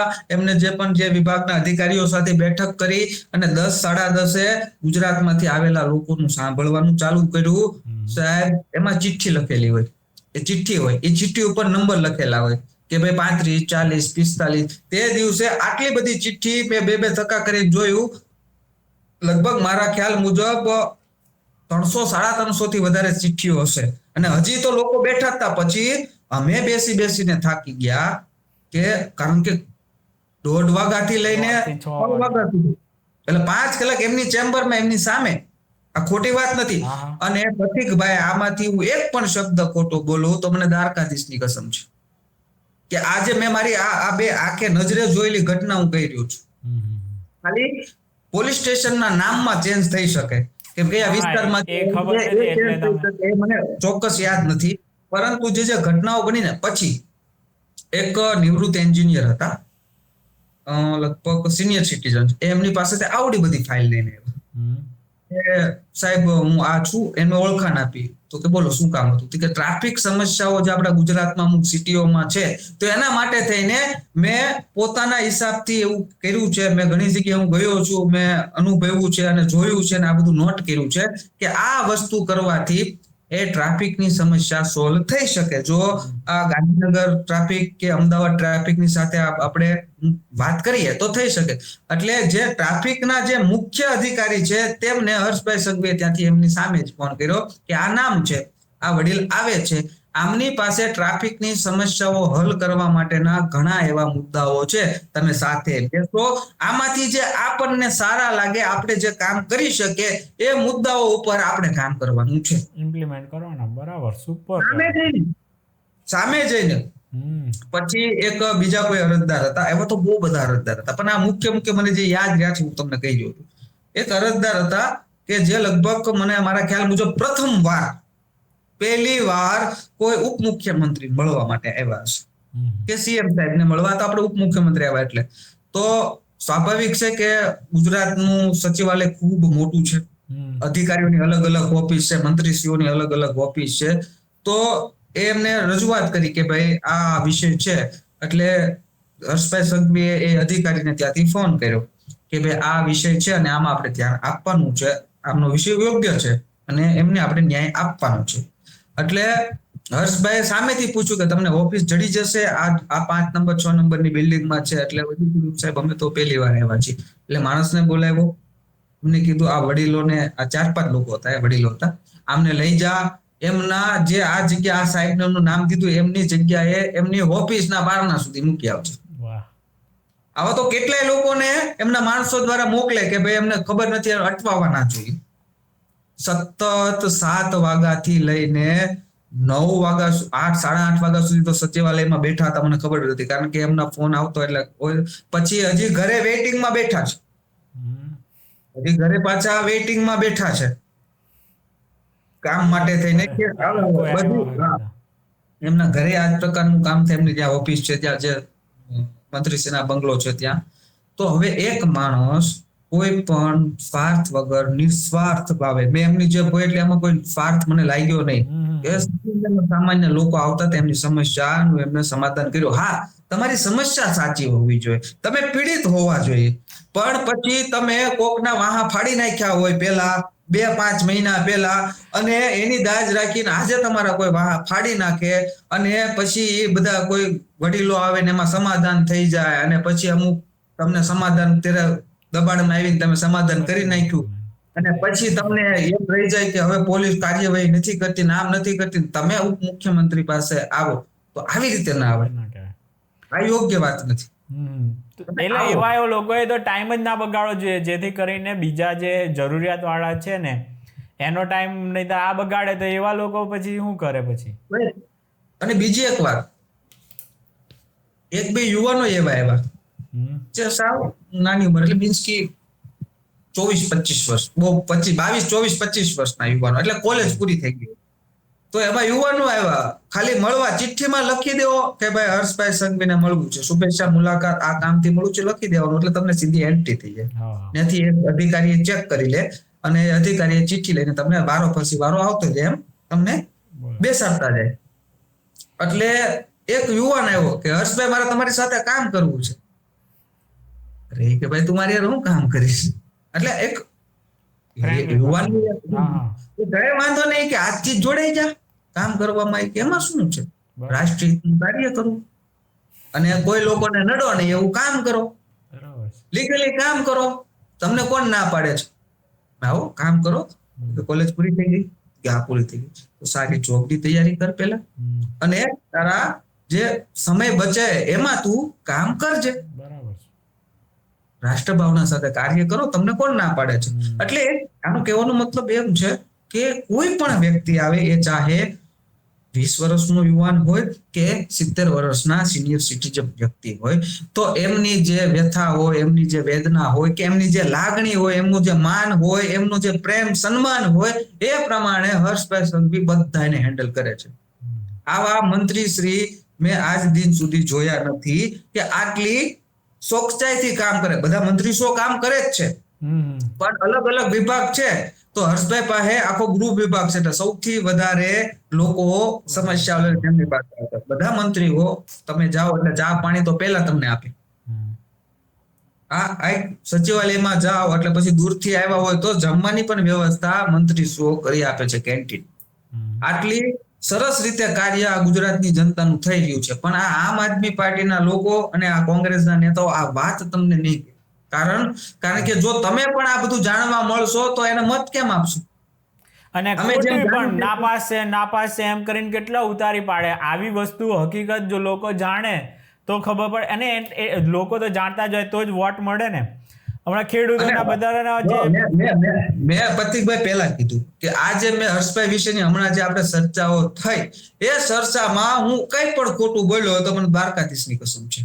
આ મેં મારી નજરે આંખે જોયેલી વાત હું આ તમારા ચેનલના માધ્યમથી કહી રહ્યો છું. હું એવા ખોટા વખાણ નથી કરતો, કે એ માણસની સામે મેં જોયું છે. એમ તો અવારનવાર અમે મળતા હોય છે, પણ કલાક 1.5 કલાકમાં અમે પતાવી, કામ હોય એ એમને વાતચીત કરી કે આવો વિષય છે એમ કહીને અમે નીકળી જતા હોય છે. એમાં ક્યારેક લવ જેહાદની ઘટના હોય, ક્યારેક અમુક એવી બાબતો હોય તો અમે એને કહેતા હોઈએ છીએ કે આવો વિષય છે, અને એમનું ટૂંકમાં સમસ્યાનું સમાધાન આવી જતું હોય છે. મને હર્ષભાઈ સંઘવી જયારે ગૃહમંત્રી બન્યા અને હજી પણ આ ગુજરાત રાજ્યના ઉપમુખ્યમંત્રી છે, લવ જેહાદની કઈ પણ ઘટના બને એવી એક પણ ઘટના નથી કે જેમાં હર્ષભાઈ સંઘવીથી મને મદદ ના મળી. એની ટાઈમ ગમે ત્યારે, અને સીધી જ એક્શન જેવી ધ્યાનમાં આવી. અને પાછું અમે જ અમારી ટીમ હોય કે ટીમ નો કહેવાય, અમે બધા મિત્રો ગ્રુપ સર્કલ છે કે જેમને જ્યાં જ્યાં ઘટનાઓ આવે ધ્યાનમાં, ત્યાં અમે એમની રજૂઆત કરતા હોઈએ છીએ.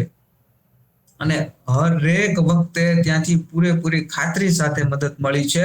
અને આજ દિન સુધી એવો એક દાખલો નથી બન્યો કે ત્યાં મદદ માંગી હોય દીકરી આપણે ઘરે પાછી ના લઈ આવે.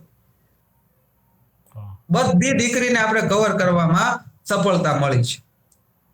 આ છે હર્ષભાઈ સંઘવી. અને પાછા જે લોકો પથિકભાઈ 8-5 કહીને મજાક ઉડાડે તો હું કહેવા માંગુ છું કે જે વ્યક્તિ સનાતન હિન્દુ ધર્મના તહેવારો ઉપર પથ્થરમારો કરનારાને સવારમાં સીધા દોર કરી નાખતો હોય, એને ઘરના તાળા તોડીને જાહેરમાં લાવીને એના ટાટિયા તોડ સર્વિસ કરતો હોય, એ વ્યક્તિ જો 8 હોય ને તો અમારે ચાલશે. હા, એ વાત જોઈએ છે તો અમારે. અને આ સનાતન હિન્દુ ધર્મના તહેવારો નવરાત્રી હોય અને એના ઉપર આ વિધર્મીઓ ખોટા પથ્થરમારો કરે, ગરબીની અંદર ખોટો હલ્લાબોલ કરે, અને 2 જ દિવસની અંદર એના ઘર ઉપર બુલડોઝર ચલાવનારો માણસ જો 8 હશે ને તો એ વ્યક્તિ અમારે ચાલશે.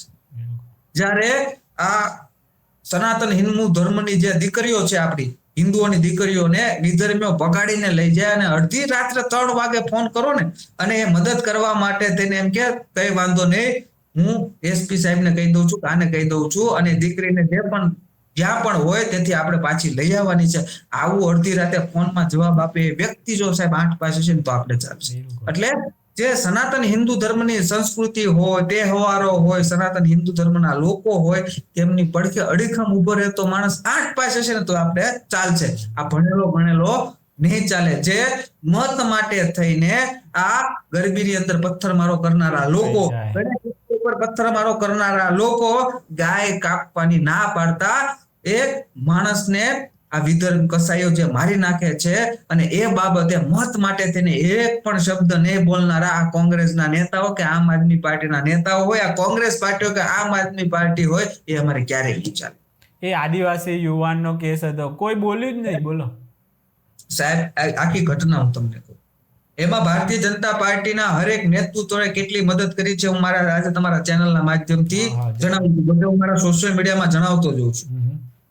હવે જયારે આ ઘટના બની એના 5 દિવસ પછી અમારા જે મિત્ર છે જય પટેલ નાગરાજ, જે બજરંગ દળ, તેમને આ ઘટના વિશેની ખબર પડી.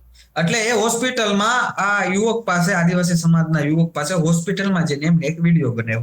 હવે જેવો વિડીયો એને અપલોડ કર્યો એટલે મેં તરત જયભાઈને ફોન કર્યો કે જયભાઈ આ વિષય શું છે? મને કે આવો વિષય છે. બધું સારું, કઈ વાંધો નહીં. અને આમાં આપણે છેક સુધી આ પીડિત પરિવારનો સાથ છોડવાનો થતો નથી. આના માટે આપણે જે પણ કરવું પડે એ જયભાઈ કરવાનું છે.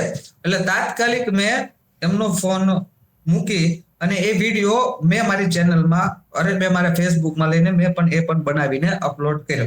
અપલોડ થઈ ગયા પછી મેં સીધા તેમના ડીવાયએસપી સાહેબ જે છે નવસારીના સંજય રાય સાહેબને ફોન કર્યો, સાહેબ આવી આ ઘટના છે કે મને ખબર છે, અને એમાં 3 આરોપી એમ કંઈક પકડ્યા છે, અને એમાં 2 સગીર છે, પરંતુ આ એસસી એક્ટ લાગ્યો હોવાથી આમની તપાસ એ વિભાગના ડીવાયએસપી ચાંદુ સાહેબ કરીને કોઈ કરી રહ્યા છે. એટલે મેં ચાંદુ સાહેબને પણ આ બાબતે જાણ કરી. પછી આ વિડીયો મેં વલસાડના સાંસદ ધવલભાઈ પટેલને મોકલ્યો. મેં કીધું ધવલભાઈ આ આવી ઘટના બની છે, તમારા ધ્યાનમાં આ ઘટના મૂકું છું. એટલે એમનો સીધો મારી સાથે વાત થઈ ગઈ કે કઈ વાંધો નહીં, ચિંતા કરવાની જરૂર નથી, આમને જે પણ પીડિત પરિવારને ન્યાય અપાવવાનો છે એમાં આપણે અપાવશું. પછી વલસાડના સાંસદ ધવલભાઈ પટેલે પીડિત પરિવારના યુવકની શમશાન યાત્રામાં ગયા. ત્યાં એમના પીડિત પરિવારના આ યુવક જેમની હત્યા વિધર્મીઓ કરી હતી તેમને કાંધ આપી શમશાન યાત્રામાં, અને એમના પરિવારને જેટલું પણ રાશન જોતું હતું એ રાશન પણ ધવલભાઈ પટેલે ત્યાં પહોંચાડી દીધું. પછી આ બાબતે મેં આપણા કેન્દ્રીય મંત્રી CR પાટીલ સાહેબને પણ જાણ કરી ફોનના માધ્યમથી. આવો એક બન્યો છે. એટલે એવું કીધું કે હા મને વિષય ધ્યાનમાં છે, અને ધવલ સાથે મારે આ બાબતે ચર્ચા થઈ ચૂકી છે. આ બાબતે મેં હર્ષભાઈ સંઘવીને પણ ફોન કર્યો છે, એમને પણ આ વાતમાં ધ્યાન કર્યું કે આ વિષય ધ્યાનમાં છે. સાહેબ આ ઓન ધ સ્પોટ મારી પાસે જે પણ આ કોંગ્રેસના સમચાવો હોય કે આમ આદમી પાર્ટીના ગોપાલના પાગ્યાઓ હોય, એને ખોટું લાગતું હોય તો આપણી ઓફિસ છે મોટા વરાછાની અંદર, ત્યાં આવીને મારી પાસે ત્યાં સબૂત લઈ જાય. મારા ફોનમાં કોલ હિસ્ટ્રી છે, વાત કરેલી છે. એટલે એમને કોઈને એવો વ્યામ હોય કે ફાંકા ફોજદારી કરે છે તો એમને અહીંયા આવીને સબૂત જોઈ લેવાની છૂટ છે. તમે કોઈ MLA નથી, તમે આમ બીજા તો શું સમજતા કે તમે ગોપાલની જેમ ખાલી વિડીયા બનાવો છો, પેલો ગોપાલને વિડીયા બનાવે તમે, પણ જો તમે આટલું કામ તમારું પોતાનું પણ ગણાઈ શકો છો કે આ ઘટનામાં મેં આટલી મહેનત કરી છે. જ્યારે આ આટલા MLA બની જાય તો એની પાસે ગણાવવા માટે કાંઈ હોતું નથી. વિડીયો બનાવી દીધો, વાર્તા પૂરી થઈ ગઈ.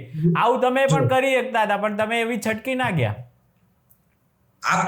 હું કામ કરું છું મારા દિલના સંતોષ માટે, મારા મનને સંતોષ મળે કે હા મેં એક સારું કામ કર્યું. હું એના માટે કામ કરું છું, હું દેખાડવા માટે કામ કરતો નથી. આ તો આ ગુજરાતની જનતાને જાણ થાય કે ભારતીય જનતા પાર્ટીનો કાર્યકર્તા કોઈ પણ જગ્યાએ કોઈ પણ ખોટી ફાકા ફોજદારી કર્યા સિવાય ગ્રાઉન્ડ લેવલ ઉપર આટલું કામ કરી રહ્યા છે. અને આમ આદમી પાર્ટીના ધારાસભ્ય બનીને ખોટી સોશિયલ મીડિયામાં ફાકા ફોજદારી જો કરતા હોય તો એમને જનતાનું કામ કરવું જોઈએ, નહીં કે આવી રીતે ખોટી ફાકા ફોજદારી કરીને આ ગુજરાતની જનતાને ગુમરાહ કરવી. હું બીજી ઘટના કહું, હજી 3 દિવસ પહેલાની છે. મારી આ મોટા વરાછા જે ઓફિસ પર અત્યારે આપણું ઇન્ટરવ્યુ ચાલુ છે એ પ્લેટિનિયમ પોઈન્ટ છે, એના ખૂણા ઉપર લગભગ 3 દિવસ પહેલા રાત્રે 9 વાગે અંદરના કોલેજિયન ટાઈપના યુવકો હતા, એમના વિશે કઈક જૂની બાબતે માથાકૂટ થઈ.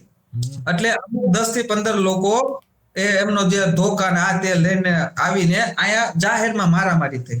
બરાબર હું ઓફિસનો દાદરો ઓલી બાજુથી ચડતો હતો એટલે લોકો દોડ્યા એટલે હું પણ દોડીને ગયો. એ ટાઈમમાં મારા ફોનની અંદર બેટરી સાવ લો હતી, વિડીયો ઉતરી શકે નતો, પરંતુ ત્યાં એક ભાઈ વિડીયો ઉતારતા હતા, એક છોકરો વિડીયો ઉતારતો હતો. એટલે મેં તરત કીધું ને કે ભાઈ તું લાવ વિડીયો લાવ ફટાફટ હાલ. હવે એના મને તરત વિડીયો આપ્યો એટલે કેટલી મિનિટ લાગે? 1 મિનિટ લાગી. 1 મિનિટમાં એ મારામાં વિડીયો આવ્યો. એની આવતાની સાથે જ મેં બીજી મિનિટે ઉત્તરાયણના પીઆઈ બારડ સાહેબને વિડીયો મેં મોકલ્યો. મેં એમને ફોન કર્યો બીજી મિનિટે કે સાહેબ આવે આવી ઘટના બની છે પ્લેટિનિયમ પોઈન્ટમાં. ઓકે, મને કે કઈ વાંધો નહીં. મને કે કઈ વિડીયો મેં કીધું આ સાહેબ, આપ સાહેબને મોકલ્યો છે. 8 મિનિટ પછી પોલીસની 3 ગાડીઓ અહીંયા આવી ગઈ. વિડીયો સોશિયલ મીડિયામાં ક્યાંય પણ વાયરલ કરવામાં નહોતો આવ્યો, કોઈ પણ આપવામાં નહોતો આવ્યો. પીઆઈ સાહેબને આપવામાં આવ્યો અને બીજા જ દિવસે 11 વાગે એ ધોકા ઉડાડનારા એ આવારા તત્વોનું પોલીસે સર્કસ કાઢ્યું. મારો કહેવાનો મતલબ એ છે કે આ જે લોકો પોલીસ ઉપર આક્ષેપો કરે છે ને કે પોલીસ આ સોશિયલ મીડિયામાં વાયરલ થાય અને આવી ઘટનાઓ ઉપર ઓલું કરતી હોય છે, તો આ પોલીસનું આ પણ એક પાસું છે કે કોઈ ઘટના વાયરલ નથી, કોઈ ન્યૂઝ ચેનલમાં ઘટના નથી આવી, છતાં પણ તાત્કાલિકના ધોરણે એક્શન લઈને યોગ્ય કાર્યવાહી કરી છે.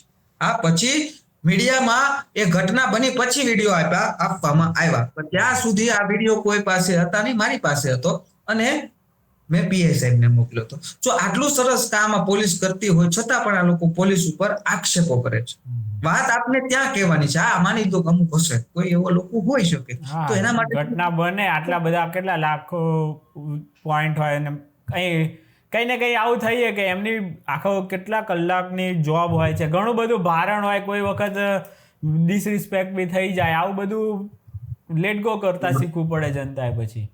પ્રતિકભાઈ, મારું કહેવાનું આ જે હું વાત કરી રહ્યો છું એનું મારું કહેવાનું આ ગુજરાતની જનતાને એટલું છે કે જો તમે ખુદ જાગૃત બનીને આ બાબતની માહિતી તમે પોલીસને આપશો તો પોલીસ કામ કરશે. પણ તમારે સોશિયલ મીડિયામાં જઈને ખોટા વિડીયો ઉતારીને ફાકા ફોજદારી કરવી છે કે હું આમ કરી નાખું, અહીંયા આમ ચાલે છે. ભાઈ, તારે વિડીયો નથી બનાવવા, તું પેલા જાગૃત બન. તું તારામાં એટલી હિંમત લાવ કે તું ખુદ આ કરી શકે છો. એના માટે તારે કોઈ ધારાસભ્યની જરૂર નથી ભાઈ, એના માટે તારે કોઈ લેબલની પણ જરૂર નથી. તું તારામાં ખુદ જાગૃતતા હશે તો તું કરી શકીશ. તારે ક્યાં કરવું છે? પણ પછી તારે આ વિડીયોના માધ્યમથી આ વિડીયો ઉતારીને સોશિયલ મીડિયાની અંદર ફોલોવર વધી ગયા અને પછી તારે બીજાને દબાવીને ખંડણી જ માંગવી છે તો રહેવા દેજે. આમ આદમી પાર્ટીના ખપાટિયાઓનું કામ મોટા ભાગનાનું આ છે કે સોશિયલ મીડિયામાં અને ઓલા બિચારા લોકો બદનામ થવાના ડરથી 2-5 હજાર આપી દે, આને એમ થાય 2-5 હજાર આવી ગયા, આ ધંધો કરાય. આવા ઘણા છે. આ ખંડણીમાં જે પકડાય છે આપ્યા મફતિયા, એ આ કારણે તો પકડાય છે. અને ઓલે આમ આદમી પાર્ટીના નેતાઓને આવા જ જોઈએ છે, મફતમાં કોઈ કામ તો કરવું જોઈએ ને. ભલે ને 4-5 હજાર લઈ આવતા ખંડણીમાં, આપણે પાર્ટીમાં કાઢી મૂકશું તો બીજી વાર ખંડણી નહીં માગે ને. ઘર તો આંકવા દેવું પડે ને, તો સેવાનું કામ તો આમે કરે છે એ લોકો આ હિસાબે. ના, કામ તો થતા જ હોય છે, કારણ કે તમે પોલીસમાં ને એમાં કંઈ વાયરલ બધા કરીએ ના કે વાયરલ કરવાનું ને એવું બધું, પણ તો એ પોલીસ આખો દિવસ કામ તો કરતી જ હશે ને. કેટલું કામ થતું હોય ત્યારે માંડ આટલું કંટ્રોલમાં આવ્યું હોય. બાકી તમે વિચાર કરો, પહેલાં તો લતીફ ને આ ને તે ને કેટલી ગુંડારાજ ને હતું ને પછી આ વિધર્મીઓનું એટલું એ થતું, તો એના કારણે અમદાવાદ તો આમ બંધ જ રહેતું હોય, આમ જોવું પડે જવા માટે કે આજે બંધ નથી ને રમખાણોના કારણે. આ તો છે ને, આ તો આપણે કહેવાય ને, આ તો એક હસવારેખી વાત છે. હસવાની વાત કરું છું. આ આમ આદમી પાર્ટીના કાર્યકર્તાઓ, આ કોંગ્રેસના કાર્યકર્તાઓ જે સોશિયલ મીડિયામાં ખૂબ મોટી ફાકા ફોજદારી કરે છે. હું તો ઓલી વખતે આપણે વાત થઈ 4-5 આપ્યાઓની વાત કરતો હતો, પણ આને છે ને 15-20 બસો ભરી અને બંગાળમાં અઠવાડિયું છે ને અલગ અલગ વિસ્તારમાં મૂક્યાવાની જરૂર છે. એટલે એ આ ત્રીજા દિવસે છે ને ફોન આવે કે ભાઈ અમને અહીંથી લઈ જાઓ, ગુજરાત તો 1000% કરતા સારું છે ભાઈ. હું 2 વાર ગયો છું, તમને મારો અનુભવ કરું ને, તો જેવા એન્ટર થયો ને કાર લઈને ગયો તો પોલીસે હપ્તા લીધા. ગંગાસાગર ગયા હતા અમે, તો ત્યાં 1200 રૂપિયા તોડ લીધા. બધું જ ડોક્યુમેન્ટ ને બધું જ હતું, તો પણ બોલો ભયંકર રીતે. અને તમે ગંદકી જુઓ ને, તમને એમ થાય કે અહીંયા બીજી વાર ક્યારેય આવું નથી. મેં એવું નિયમ લીધો કે અહીંયા આવું નથી, પણ મારી છે ને એક એપોઇન્ટમેન્ટ ત્યાં જ આવી તો મારે ફરજિયાત જવું પડ્યું. આ તો હું ઓલા 2000 સાલ બાદ જન્મેલા મફતિયા આપ્યાઓ છે ને એને એમ જ છે કે આ આવું થઈ શકે છે, આવું હતું. એને પેલા એને શું થયું ને એ નથી ખબર કે એ સમયમાં મારો જન્મ 1991 છું, એટલે પણ આપણા જે અમે જે પાર્ટી સાથે જોડાયેલા છે એમના જે પીઢ નેતા હોય જે તે સમયે એ લોકો મહેનત કરતા, હાથે બધી સ્લીપો ભરીને ખૂબ મહેનત કરીને એ લોકોએ ભારતીય જનતા પાર્ટીની સરકાર બનાવી છે. ત્યારે આ લોકો કાંઈ ગાળાગાળી નહોતા કરતા, ત્યારે આ લોકો આવા વિપક્ષમાં રહીને આવી રીતે ખોટી ફાંકા ફોજદારી નહોતા કરતા. એ જનતાનું કઈ રીતે હિત કરી શકાય એના માટે થઈને, જનતાના હિત માટે થઈને જો સત્તા પક્ષ સામે ઝૂકવું પડતું હોય તો ઝૂકવામાં માનનારા હતા. અને એના કારણે આ સંસ્કારોના કારણે ભારતીય જનતા પાર્ટી અત્યારે આ વિશ્વની સૌથી મોટી પાર્ટી છે. કારણ કે એમાં જે અમારા ભારતીય જનતા પાર્ટીના જે પીઢ નેતાઓ છે, વર્ષો જૂના કાર્યકર્તાઓ છે, કે એમને જે એમના સમયમાં સંયમિત ભાષા રાખી, એમનું સંયમિત વર્તન રહ્યું અને એમને જે આટલી મહેનત કરી એનો ફાયદો અત્યારે અમે લઈ રહ્યા છે. હું તો એમનો આભાર માનું છું કે અગર એ ટાઈમમાં ભારતીય જનતા પાર્ટી જો આમ આદમી પાર્ટીને કર્યું હોત તો ભારતીય જનતા પાર્ટી ક્યારેય પણ વિશ્વની નંબર 1 પાર્ટી ના બની શકી હોત. એ આ લોકોને નથી ખબર પડતી. આ લોકો તો સોશિયલ મીડિયાના જમાનામાં જન્મેલા માણસો છે, એટલે 2000 સાલ પછી તો સોશિયલ મીડિયાનો જમાનો વધારે આવ્યો ધીરે ધીરે કરતો, અને એ જ મોટા ભાગના આમ આદમી પાર્ટીમાં જય ગોપાલ જય ગોપાલ જય ગોપાલ કરી રહ્યા છે. તો એ લોકોને આગળની ખબર નથી કે આ ગુજરાત કઈ પરિસ્થિતિમાં હતું અને ભારતીય જનતા પાર્ટીનું નેતૃત્વ આવ્યા પછી આ ગુજરાત કઈ પરિસ્થિતિમાં છે એની પરિસ્થિતિ વિશેનો ખ્યાલ નથી. અત્યારે જોવો ને ખાલિસ્તાન જેવું છે, એ વખતે તો કેટલો મોટો મુદ્દો હતો ઇન્દિરા વખતે તો એવો લાભ ઉઠાવ્યો નથી કે આવી તોડવા વાળી, નહીતર ત્યારે પંજાબમાં બનાવી જ શકે એ લોકોનો પક્ષ લઈને કંઈક કરે તો. આ કેમ અત્યારે પંજાબમાં કેવી રીતે બનાવી? એ વિચારધારાને એ લોકોએ સપોર્ટ કરીને બેઠા છે. તો એ લોકો હવે હમણાં જ છે જેમ દિલ્હીમાંથી તગેડ્યા, આમાં 5 વર્ષમાં જ હવે એમનો પાપનો ઘડો ભરાઈને નીકળવાના જ છે. પણ સાંભળો પથિકભાઈ, ભારતીય જનતા પાર્ટીની આઈડિયોલોજી છે, એક વિચારધારા છે કે રાષ્ટ્ર સર્વપ્રથમ અને હિન્દુત્વ. આ એમની એક વિચારધારા છે ને એમની સાથે ભારતીય જનતા પાર્ટી જ્યારથી બની એની પેલા જે સંઘ ને હતું ત્યારથી આ જ મુખ્ય એમની વિચારધારા રહી છે, અને વિચારધારા આજ દિન સુધી તોડી નથી. અને એના જ કારણે આ ભારતીય જનતા પાર્ટી દિવસે ને દિવસે આગળ વધી રહી છે. કારણ કે કોઈ પાર્ટીની વિચારધારા તો હોવી જોઈએ ને. અને આ આમ આદમી પાર્ટીની વિચારધારા શું છે એ તમે આમ આદમી પાર્ટીના નેતા ગોપાલ ઇટાલિયન પૂછો ને કે અરવિંદ કેજરીવાલ ને પૂછો તો એને નહીં ખબર. એમ કે અમારી આમ આદમી પાર્ટીની વિચારધારા છે ઈમાનદારી, ક્રાંતિકારી. અરે ઈમાનદારીની વિચારધારા છે તમારી આખી આમ આદમી પાર્ટી ભ્રષ્ટાચારના કેસમાં 6 મહિના 8 મહિના જેલમાં રહીને અત્યારે જામીન ઉપર બહાર છો, અને તમારી વિચારધારા ઈમાનદારીની કઈ રીતે? તમે જ્યારે ચૂંટણી હતી અને તમે સત્તામાં નહોતા ત્યારે તમે એવું કહેતા હતા કે અમે જો આમ આદમી પાર્ટીનો નેતા આવી નાની ગાડીમાં ફરશે, બંગલો નહીં લે, ગાડી નહીં લે, સિક્યુરિટી નહીં લે, અને તમે 52 કરોડ રૂપિયાનો શીશ મહેલ બનાવો. આ છે તમારી વિચારધારા ઈમાનદારીની? વાહ, આવી વિચારધારા તો ભાઈ કોઈને ના હોય. આ તો કોંગ્રેસની નથી આવી વિચારધારા. આ કોંગ્રેસની વિચારધારા છે પણ એની કઈ છે કે તૃષ્ટિકરણની રાજનીતિ. એમની એ રાજનીતિ છે. એમને એક ચોક્કસ મત સાચવવાના છે.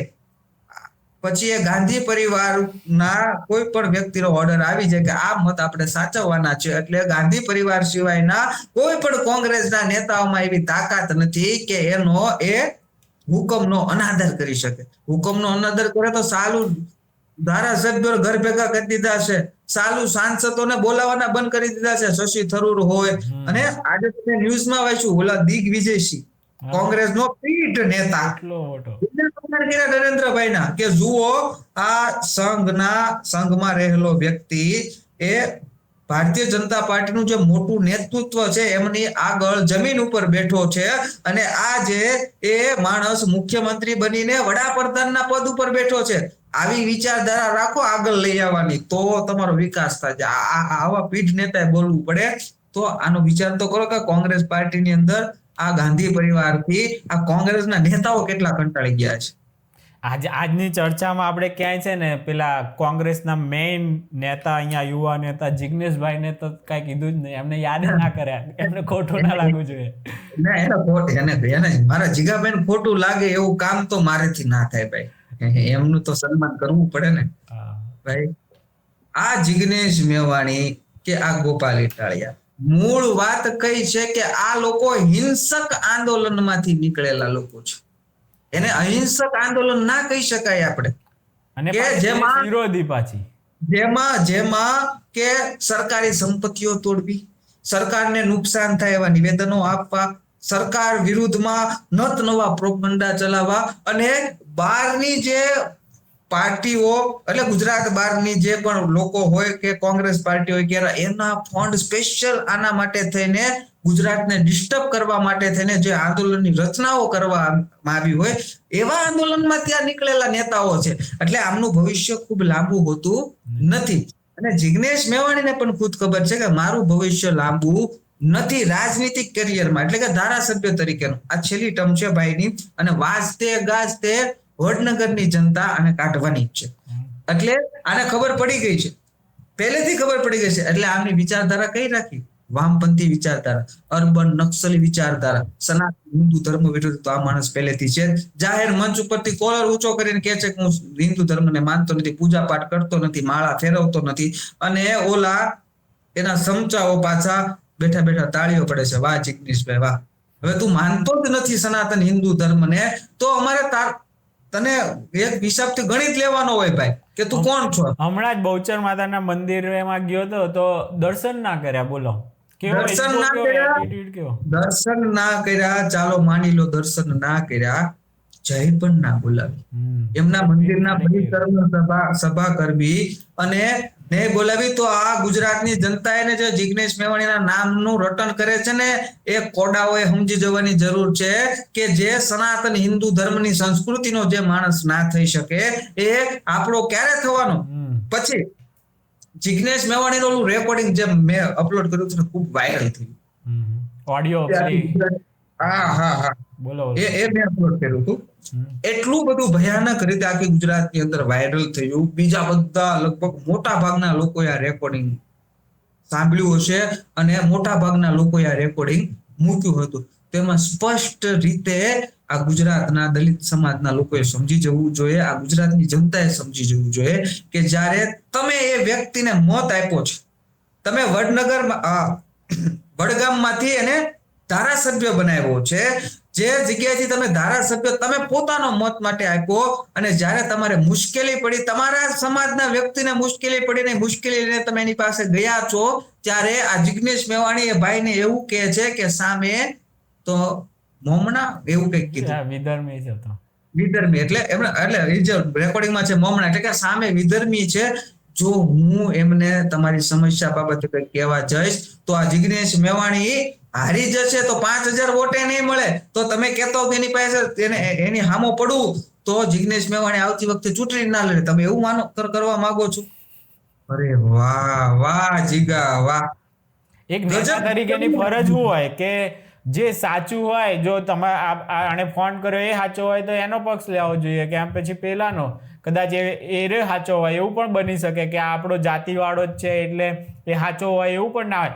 પણ અંદર ઉતર્યા વગર ડાયરેક્ટ સીધું જ કહી દીધું કે પેલો વિધર્મી છે, તો એ તો આપણી વોટ બેંક છે, કે એ વોટ બેંક ને અસર થવી ના જોઈએ. પાછું પતિકભાઈ એમ ચોખ્ખું બોલી રહ્યો છે કે જો હું આવી રીતે બધાને પાડવા એ લોકોને જાવ તો મારે આવનારી ચૂંટણી ને લે મને 5,000 મતે ના મળે. એટલે આનો મતલબ એવો થયો કે મૂર્ખા છે, એની જાતિવાળા મૂર્ખા જ સમજતો હશે કે આ તો આપશે જ ક્યાં જવાના છે, મારે રાજી રાખવા જ પડે, એ ગમે એવું ખોટું કરે તો એ આંખો બંધ કરી નાખવાની. અને એને ખબર છે કે એ મત નહીં આપે એટલે જિગ્નેશ મેવાણી 10,000 મતથી હારી જાય, 15,000 મતથી હારી જાય, 20,000 મતથી હારી જશે. અને આ નસીબ હતા થોડા ઘણા કે અમને થોડોક એને આ અમુક સત્ય એનું બહાર આવવાની હશે, એટલે એ ભાઈ જીતી ગયો. નહીં, આ માનસિકતા હોય ક્યારેક તો બહાર આવી જ જાય ને, ક્યાં સુધી તમે ઢાંકી રાખી શકો આવી માનસિકતાને? અને પાછો હજી તો મારે વિડીયો બનાવવાનો છે, પણ આપણી ચેનલના માધ્યમથી તમને કહી દઉં છું, મોટા ઉપાડે આવ્યો તો જિગ્નેશ કે એફસ્ટીન ફાઇલ ખુલવાની છે ને આમનું નામ છે ને તેમનું નામ છે ને આ રાજીનામું આમ આપી દેશે ને તેમ આપી બહુ ઉપાડો લીધો. પાછા હારોહાર તો આ આમ આદમી પાર્ટીના ગોપાલના પાઈ ગયા હોય સોયટા એફસ્ટીન ફાઇલ સમજાવો તો સોયટા જ હતા. એ 20 તારીખે વહી ગયા 27 7 દિના વાણા વહી ગયા પણ હજી નામ ખુલ્યું નથી, હજી રાજીનામું આપ્યું નથી. અમને તો ખબર જ હતી પણ કીધું હે ને હજી 3 દીની રાહ જોઈ લી. 10 દી આપ્યા. 10 દી પછી જિગ્નેશ મેવાણીની એવી મજા લેવામાં આવશે કે જિગ્નેશ મેવાણીને ખુદ મનથી એવું થઈ જશે આ કરતા વિડીયો ન બનાવ્યો હોત ને તો સારું હતું. સમય છે ઇન્ટરનેશનલ મુદ્દામાં બહુ હોય, કારણ કે વડગામમાં તો કામ કર્યું ના હોય, અહીંયા કાંઈ ના હોય, પેલું કે આમ પડી જશે, હવે તો આવું આવવાનું છે ને તે હાવ બનાવી નાખે. હવે ભાઈને તમે લઈ પાડો થોડાક. પછી પથિકભાઈ આમનું આ હમણાં સડાસડી હાલતી હતી ગોપાલ ઇટાલિયા ને જિગ્નેશ મેવાણી, કોણ વધારે હર્ષભાઈ સંઘવીને બદનામ કરી શકે, આ ગાળો આપી શકે. બધા આ બે સડાસડી માલતા હતા. બોલો, જનતાના કામ કરવાના બદલે કોણ વધારે બદનામ કરી શકે એની સડાસડી આપના કોંગ્રેસના નેતા એવા હતા. એટલે જિગ્નેશ મેવાણી ફાકા ફોજદારીમાં તો આવે છે. ગોપાલને વધ્યો હોય પાછો તો કે ચેલેન્જ આપ્યા, તમે વિડીયો જોયો હશે કે હાલ તું અને હું આ ભારત દેશની ગલીઓમાં નીકળીએ, ઓકાત કોની કેટલી છે ખબર પડી જાય. બીજા જ દિવસે કોંગ્રેસના પ્રમુખ અમિત ચાવડા, ગેનીબેન ઠાકોર, કોંગ્રેસના બધા નેતાઓની વડગામની અંદર સભા હતી. 15 જણા જોવા આવ્યા, સાંભળવા આવ્યા બીજા જ દિવસે. એટલે પછી ખબર પડી ગઈ અમને, ભાઈ જિગ્નેશ મેવાણી તારી ઓકાત આટલી છે. હા, તું આ દેશની ગલીઓમાં ઓકાત દેખાડવા માટે થઈને નીકળે ને તો તારી પાછળ જે આવવા વાળા છે ને એ તારી જ જેવા વામપંથી વિચારધારા ધરાવનારા લોકો આવે, તારી જ જેવા અર્બન નક્સલી વિચારધારા ધરાવનારા લોકો તને સાથ આપવા આવે, અને તારી જ જેવા સનાતન હિન્દુ ધર્મ વિરુદ્ધ જે નાસ્તિકો છે ને એ જ તારી હારે તારી આગળ પાછળ આવે. અને તમારી બધાની ઓકાત શું છે એ આખી આ ગુજરાતની જનતાને તો ખબર છે, પણ આખા દેશની જનતાને પણ ખબર છે કે તમે અર્બન નક્સલીઓ, તમે વામપંથીઓ, તમે સનાતન ધર્મ વિરોધીઓ જે છો એમની ઓકાત શું છે. એટલે ઓકાતની વાત જિગ્નેશ મેવાણીએ ક્યાંય ના કરવી જોઈએ. 3000 મતથી જીતનારા લોકોને ઓકાત, 4000 મતથી જીતનારાની ઓકાત શું હોય એ એને જાહેર મંચ ઉપરથી ના કહેવાનું હોય. લોકોને ખબર પડી જ જાય કે ભાઈ આપણી શું ઓકાત છે. એટલે જિગ્નેશને એમ હોય કે ગોપાલ કે આવી રીતે ફેમસ થયો હર્ષભાઈને ગાળો દઈ દઈને, તો હું એ અજમાવું તો ખાસો ફેમસ થયો તો એમ તો પાછો જિગ્નેશ પાછો આ લોકોની માનસિકતા આપને ક્યારે ખબર પડી ખબર, પાછા તો ફાકા ફોદરી કે જો સોશિયલ મીડિયામાં તમને કેટલી ગાળો પડી રહી છે, હર્ષ સંઘવી કેટલી ગાળો પડી રહી. એટલે ઈ જો ને તને કેટલી પડે પેલા તો રેકોર્ડ બનાવેલો છે ગાળો ખાવાનો. અને પણ કદાચ ધારો કે એમને ગમે એટલી ગાળો પડતી હોય પણ તે કેટલું કામ કર્યું છે, તારી પાસે કોઈ ફોન કરે છે તો તું છટકી જાય છે કે મારે વોટ બેંક સાચવવાની છે. જવાબ આપતા આ લોકોને શરમ કેમ આવતી નહીં? કોઈ તમને ફોન કરે છે કે મારે આવી તકલીફ છે જિગ્નેશભાઈ, તો આવો માણસ કેટલી હદે નીચ કક્ષાનો કહેવાય કે એને એમ કહે છે કે એ તો મારી વોટ બેંક છે, એને મારે કાંઈ ના કહેવાય. અરે ચોખ્ખું બોલે છે, ચોખ્ખું સંભળાય. આ જ મૂર્ખા કહેવાય ને. દલિત ભાઈઓ આપણે એમને હવે ખબર પડી જોઈએ કે આવા માણસને બનાવે એના કરતા ભાજપનો કોઈ પણ હશે તો એરે કમસે કમ આપણી હાથે તો ઉભો રહેશે ને ગમે ત્યારે જરૂર પડે તો. હા, અને જિગ્નેશ મેવાણીનું આ રેકોર્ડિંગ ચૂંટણી સમયે આ જિગ્નેશ મેવાણીના જેટલા મતથી જીતો છે એના ડબલ મત કાપશે. હું તમને આજે ગેરંટી સાથે કહું છું. જિગ્નેશ મેવાણીને વડગામના એ લોકો પછવાડે લાત મારીને કાઢી મૂકવાના છે. ને આટલું તો ઓડિયોમાં પકડાણું, બીજું કેટલું હશે એ તો હજુ પકડાણું નથી. એ લોકોને તો ખબર જ હશે ને. આ તો એક ઓડિયો તમારા સુધી આવી, બાકી કેટલું એ લોકોએ સહન કર્યું હશે કે આણે કઈ કામ નથી કર્યા, બધી જાતનું એ બધું બહાર નથી આવ્યું. એના પાપ એને જ નડવાના છે ને. હા, પણ એ જ છે ને. હવે જિગ્નેશ મેવાણી જે દેશ વિરોધી કૃત્ય કરનારા લોકો હોય, ભારત તેરે ટુકડે ટુકડે હોગે એવા નારા લગાડનારા લોકો હોય, એમની સાથે સ્ટેજ શેર કરતો હોય, એમના વખાણ કરતો હોય, અને જો તમને આ જિગ્નેશ મેવાણી એવો સારો માણસ દેખાતો હોય તો હું તો એમ માનું છું તમારાથી મોટો મૂર્ખો કોઈ માણસ નથી. દેશ વિરોધી લોકોની સાથે બેસવા વાળો માણસ તમને સારો લાગતો હોય તો તમે મૂર્ખાઓ છો. તમારે મગજના ડોક્ટર પાસેથી સલાહ સૂચક લઈને દવા લેવાની જરૂર છે. એટલે તમારા મગજમાં થોડી કેટલી તો ઓલી આવે કે ભાઈ આ કોની હારે બેસી રહ્યો છે. ભારતીય જનતા પાર્ટીએ ક્યારેય પણ આ રાષ્ટ્રને નુકસાન ન થાય, આ હિન્દુત્વને નુકસાન થાય એવું કાર્ય કર્યું નથી, અને ભારતીય જનતા પાર્ટી આવનારા સમયમાં કરવાની પણ નથી. કારણ કે એમની વિચારધારા છે, જેમની વિચારધારા એમનું કલ્યાણ કરવાની હોય એ વ્યક્તિ ક્યારેય પણ કે એ પાર્ટી ક્યારેય પણ એમાં અહિત થતું હોય એવું ના કરે, સ્વપ્નમાં વિચાર ના કરે. આ લોકોનું તો મગજમાં હોય બધું આવવાનું જ હોય, અને બધા પછી કોઈને કોઈ ઓડિયોમાં આવી જાય તો ઓડિયો વાયરલ થઈને એની ઓરિજિનલ શું છે આનો ચહેરો એ દેખાઈ જાય ગમે તે રીતે. પ્રતિકભાઈ, આ લોકોના જે પણ લોકો છે, આ આમ આદમી પાર્ટીના જે નેતાઓ છે, આ કોંગ્રેસના નેતાઓ છે, એના મગજમાં ગંદકી જેવી ભરી છે કે આ સોશિયલ મીડિયાનું સારું કર્યું, સોશિયલ મીડિયાનો જમાનો આવ્યો એટલે ખબર પડી કે આના મગજમાં કેટલી ગંદકીઓ ભરી છે જે ઈ મોઢાથી બહાર કાઢે છે. આ ગોપાલ ઇટાલિયા હોય, જિગ્નેશ મેવાણી હોય કે ઓલો બ્રિજરાજ સોલંકી, તો કે હું નેતા માનતો નથી, એવું તો કે એને હું નેતા માનતો નથી. ઈશુદાન થોડા છે પણ કલાકાર ડાયરાના છે, પણ રાજનીતિમાં આવી ગયા છે, ચાલે રાખે. હવે આ લોકો એક ચોક્કસ ટાર્ગેટ બનાવે, લોકો જોવે, અને લોકોનું કેવું હોય છે કે અલગ અલગ કેટેગરીઓ હોય છે સોશિયલ મીડિયાની અંદર, ABC, અને એ પ્રમાણે હરેક લોકોના અલગ અલગ મંતવ્યો હોય છે, એમની વિચારધારા અલગ અલગ હોય છે. અને ભારતીય જનતા પાર્ટી પાસે જે કેટેગરી છે એ A, B અને C અડધી છે.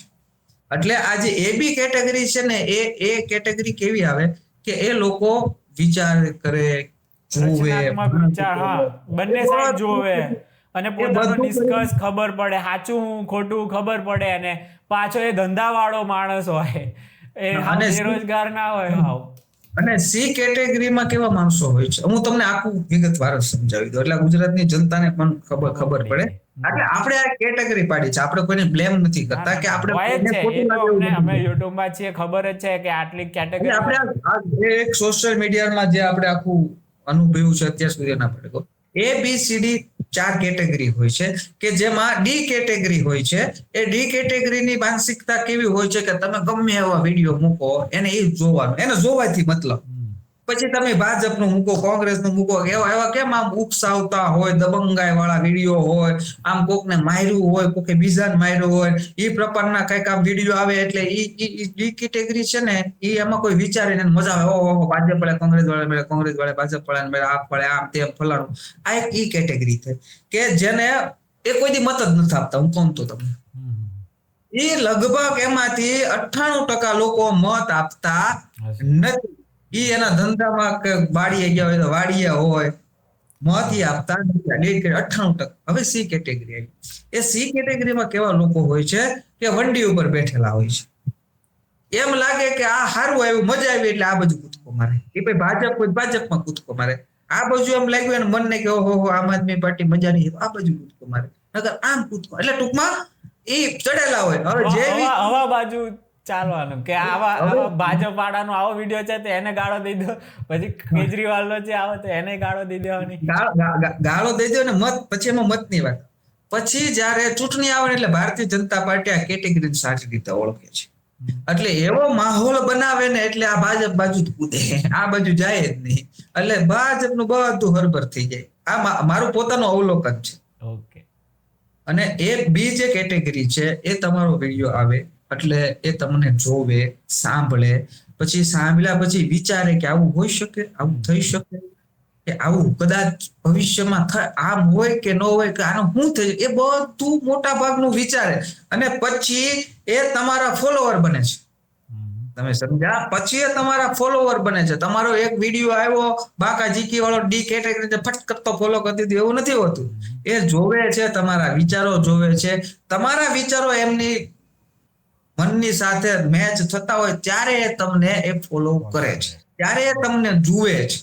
અને એ કેટેગરી જે હોય છે એ તો એટલું બધું વિચારતી હોય છે કે અલગ અલગ રીતે આ કોણ છે, આ કઈ પાર્ટીનો છે, આને અગાઉ શું વિડીયો હતા, એ તમારી આખી પ્રોફાઇલ ચેક કરે, તમારી ઘરે ઊંડે સુધી તમારી પ્રોફાઇલ ચેક કરે, પછી એમાં ઘણા તમારા વિડીયો સાંભળે, બધું કર્યા પછી તમારા ફોલો ઉપર એ તમને ક્લિક કરે. અને આ લોકોએ કેટેગરી કવર કઈ કરી છે? એટલે આને એમ થાય કે ઓહો, અમે તો એમાંથી ડી કેટેગરી મત જ નથી આપતા. એટલે વિચારે આ લોકો કે આટલા બધા ફોલોવર, આટલા બધા વ્યૂ આવતા, આટલી બધી લોક ચાહના મત કેમ ન મળ્યા? મત ક્યાંથી મળે? તમારા જે ચાહકો છે મત આપવા જ નથી જતા ભાજપ, કોંગ્રેસ કે આમ આદમી પાર્ટી. ક્યાંથી મત મળવાના તમને? પેલો આ એક સત્ય નથી. હા આપણે હા હા, પોતાનું પેલો એક ઇન્સ્ટાગ્રામમાં બહુ બધા ફોલોવર છે, એ રહ્યો ઉભો રહ્યો તો 155. આઝમ ખાન, હા આઝમ ખાન બોમ્બેનો એક્ટર. હા, એ એક્ટર 155 વાળો. 400 હતા લગભગ એને. 400 એટલા જ હતા. 400 મત મળ્યા એને. સ્ક્રીનશોટ લીધો તો 155 કે આ એટલું કઈ સમથિંગ હતું, પણ એના મિલિયન્સમાં ફોલોવર. મિલિયનો એના વ્યૂ એટલા મત મળ્યા. પણ નહીં, હોવું જોઈએ ને માણસને. એક તમારે લોકોની અંદર તમારી એક ચાહના હોવી જોઈએ. અને આ મફતિયા આપ્યાઓ લોક ચાહના કોને ગણે તમને ખબર? સોશિયલ મીડિયા વ્યૂ હેવ અને લોક ચાહના ગણે. એટલે લોક ચાહના તંબુરાઓ એને ના કહેવાય. લોક જમીન પર ચાહના કામ કરતા હોવા જોઈએ, જમીન પર બધું કામ જોવે. કરે. એમણે એમ કઈ વોટ આપી દે તમને? તમને લોક ચાહના એને કહેવાય કે તમે જમીન સ્તર ઉપર કામ કરો અને તમે જે વ્યક્તિનું કામ કરી દીધું એનાથી એને, એના પરિવારને, એમના ઘણા લોકોને એ કામથી ફાયદો થયો જમીન સ્તર ઉપર, અને એ માણસ તમને પ્રેમ આપે, એને લોક ચાહના કહેવાય. ત્યારે જ સોશિયલ તો મીડિયા 25 વર્ષ સુધી અહીંયા આવી, નહીં તો 10 વર્ષમાં કાઢી મૂક્યા દિલ્હીમાં. દિલ્હી વાળી, પછી બિહાર વાળી થઈ ગઈ, અહીંયા વિસાવદરમાં હવે થશે આવતી વખતે દિલ્હી વાળી. વિસાવદરની અંદર પથિકભાઈ છે ને, વિસાવદર વાળા ખુદ કહી રહ્યા છે કે હવે વિસાવદર વાળી કરવાની નથી થતી, એ તો કે બિહાર વાળી કરવી છે. અને હજી 2027 સુધી સમય છે.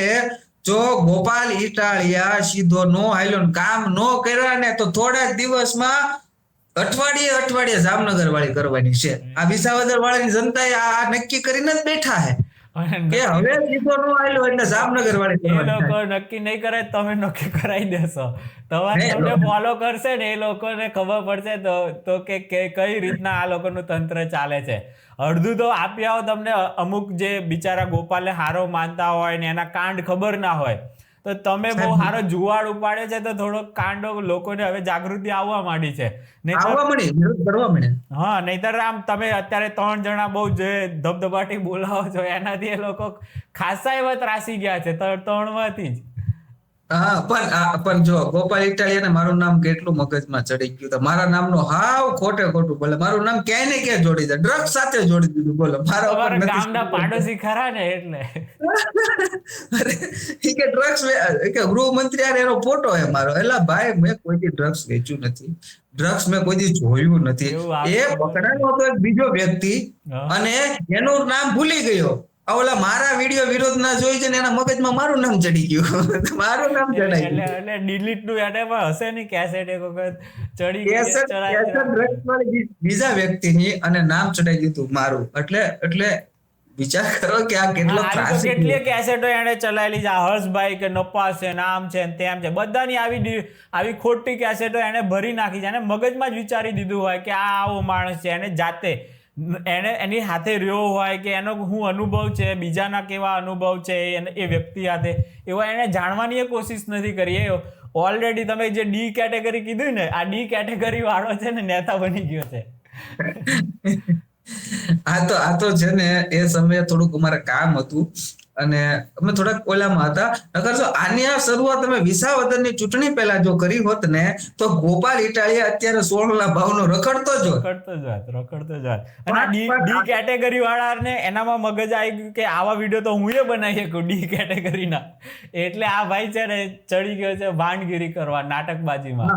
અને પાછા જે આમે કેટેગરી, એ મારું અવલોકન છે અત્યાર સુધીનું, એ લોકો પાછા મતે નથી આપતા. ક્યારેક મોટા ભાગના મત નથી આપતા. અને વિસાવદરમાં ગોપાલ ઇટાલિયા જીત્યો છે તો પોતાના દમ ઉપર, કે આમ આદમી પાર્ટી ઉપરથી નથી જીત્યો.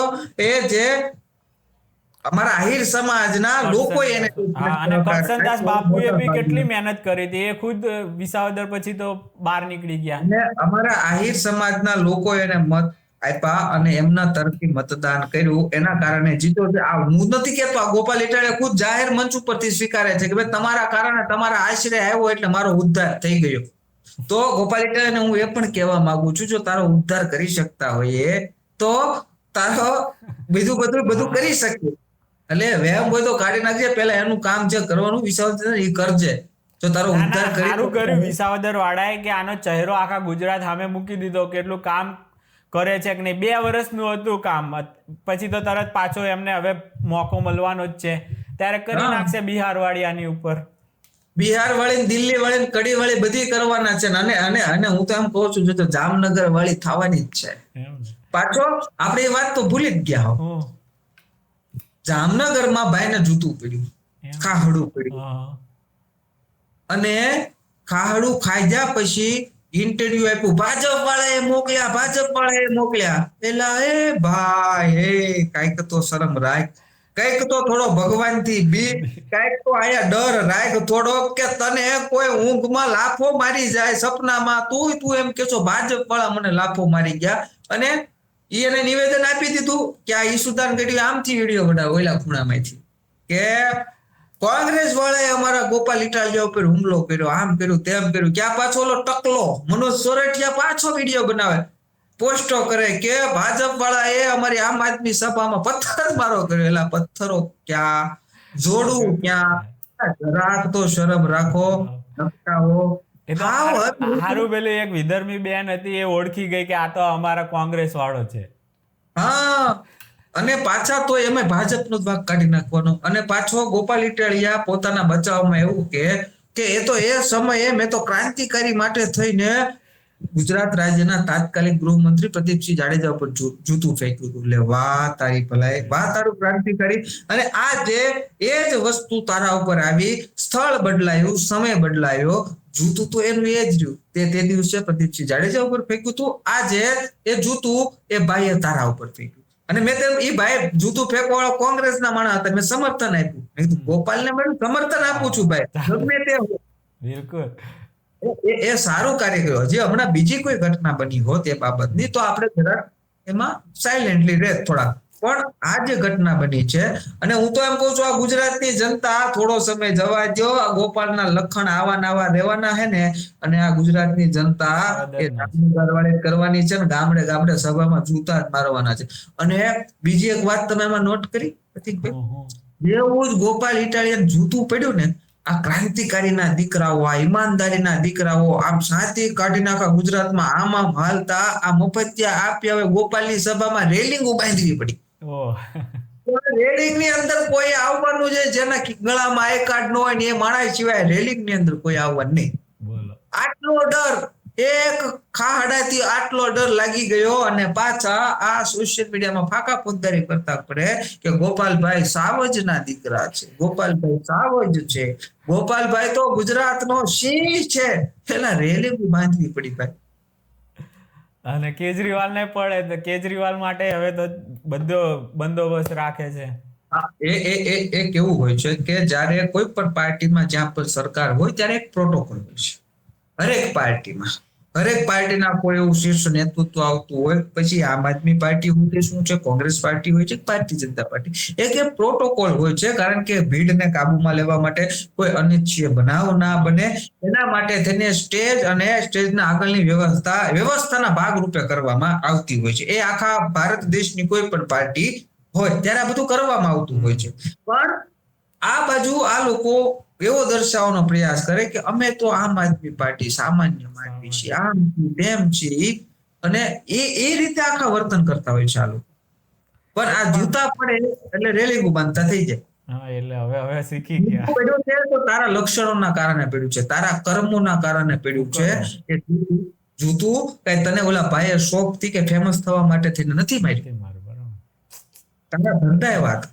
હા, એને એવા કુકર્મો કર્યા છે આગળ, એનો બદલો અત્યારે લેવા માંડ્યા. હજુ તો બીજા તો કેટલા એને બાકી હશે એનો બદલો લેવાના. ગોપાલ ઇટાલિયા આ સનાતન હિન્દુ ધર્મ વિશે એટલા એને પાઠ કર્યા છે, એટલી એને ગાળો આપેલી છે કે આ ગોપાલ ઇટાલિયાને આપણે ઊંધા ગધેડે બેહાડી મોઢું કાળું કરી, ઊંધા ગધેડે બેહાડી મોઢું કાળું કરી, ગળાની અંદર ખાહડાનો હાર પહેરાવીને ઊભી બજારની અંદર આ ગોપાલ ઇટાલિયાનું સર્કસ કાઢીએ ને તો પણ છે ને ખાલી 5% દાજ ઓછી થાય દિલમાંથી. એટલું ખરાબ આ સનાતન હિન્દુ ધર્મ વિશે બોલ્યો છે. આપણે એ કરવાની જરૂર જ નથી. આપણે ભલે દાજ પણ ભગવાન એને એનો કુકર્મનો કર્મનો સિદ્ધાંત જે છે ને અહીંનું અહીંયા જ છે. કર્મ તમને પાછું આપશે, એ આપ્યું. અને આ જનતા, ગુજરાતની જનતા છે ને, આ વાત મેં કીધી ને એ વાત પણ કરશે. હજી સમય જવા દો, સમય લાગે. ઓલી કહેવાય ને, નવી વહુના 9 દાડા, એટલે ગોપાલ ઇટાલિયાના 9 દાડા પૂરા થઈ ગયા પથિકભાઈ. એટલે હવે આ વિસાવદરની જનતા હવે ખુલ્લેઆમ વિરોધ કરવા માટે ધીરે ધીરે લોકો હવે હિંમત કરીને બહાર આવી રહ્યા છે, શરમ સાઈડમાં મૂકીને. નકર ઓલી શરમ લાગતી હતી કે આખી ગુજરાતની જનતા કે તમને પેલા કીધું તું કે આવા છે તો તે માન્યા ને મત આપ્યા, લ્યો હવે ભોગવો. એટલે અમુક લોકો શરમના માર્યા નથી બોલતા, પણ હવે એ લોકોએ ધીરે ધીરે બોલવાનું ચાલુ કરી દીધું છે. અને 2027ની ચૂંટણી આવતા આ ગોપાલ ઇટાલિયાને, આ વિસાવદરની જનતા પગની પાનીથી લઈને માથા ઉપર છેલ્લો વાળ ઉડતો હોય ને ક્યાં સુધી ઓળખી જવાની છે. સાહેબ, સનાતન હિન્દુ ધર્મનો અગાઉ વિરોધ કરનારો આ ગોપાલ ઇટાલિયા અત્યારે મંદિરોમાં ફરી રહ્યો છે. આ ગોપાલ ઇટાલિયા રામ મંદિરનો વિરોધ કરતો હતો અને અત્યારે મંદિરોમાં જઈને તેના રસોડાની અંદર આ સેવા આપી રહ્યો છે. હવે 2027ની ચૂંટણી આવવા દો, આ જ ગોપાલ ઇટાલિયા મત મેળવવા માટે થઈને તમારી સામે ઘાઘરો ને બ્લાઉઝ પહેરીને જો ન નાચે તો મને યાદ કરજો. ગેરંટી સાથે કહું.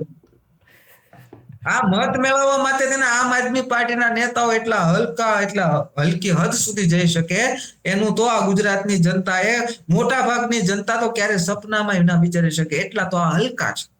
અને આ કરશે. ગેરંટી આપું છું તમને. એની સ્ક્રિપ્ટો ભજવશે કે આ કરી જોઈએ, આ મળી જાય તો લેડીઝોના મત મળી જાય જો આ ઘાઘરો ચોરી પહેરીએ તો કરવું પડશે એને. બરાબર. આ લોકો એક અલગ એવી અલગ રાજનીતિ કરે છે કે અમને બોલવા માટે મજબૂર કર્યા.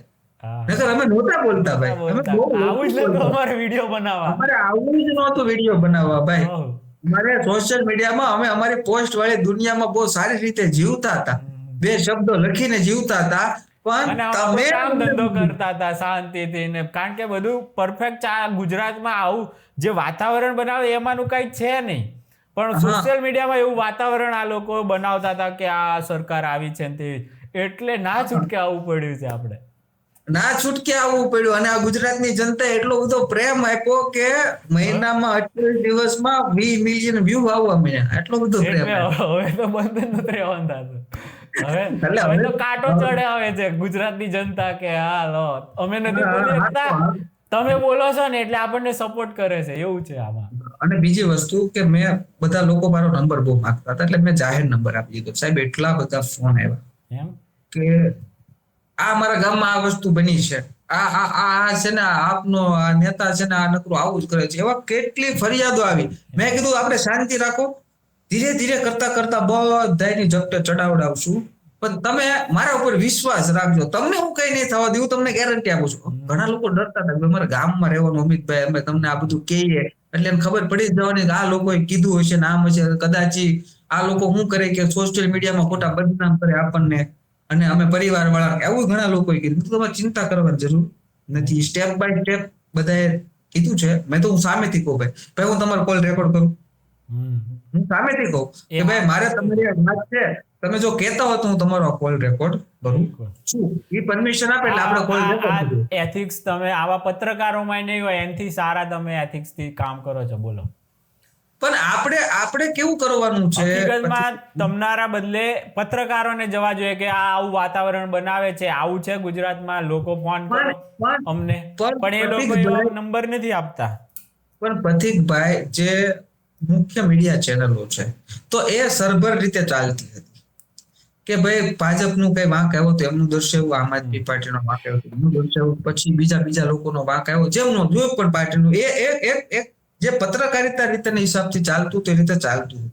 જેવી આમ આદમી પાર્ટીની આ લોકો અમુક લોકો આવ્યા એટલે આજે અમુક જે યુટ્યુબરિયા બની ગયા, જે યુટ્યુબમાં પોતાની ચેનલો ચલાવી રહ્યા છે, એ લોકો એ સતત આ ગુજરાતની જનતાને આપ સિવાય કઈ દેખાડ્યું જ નહોતું.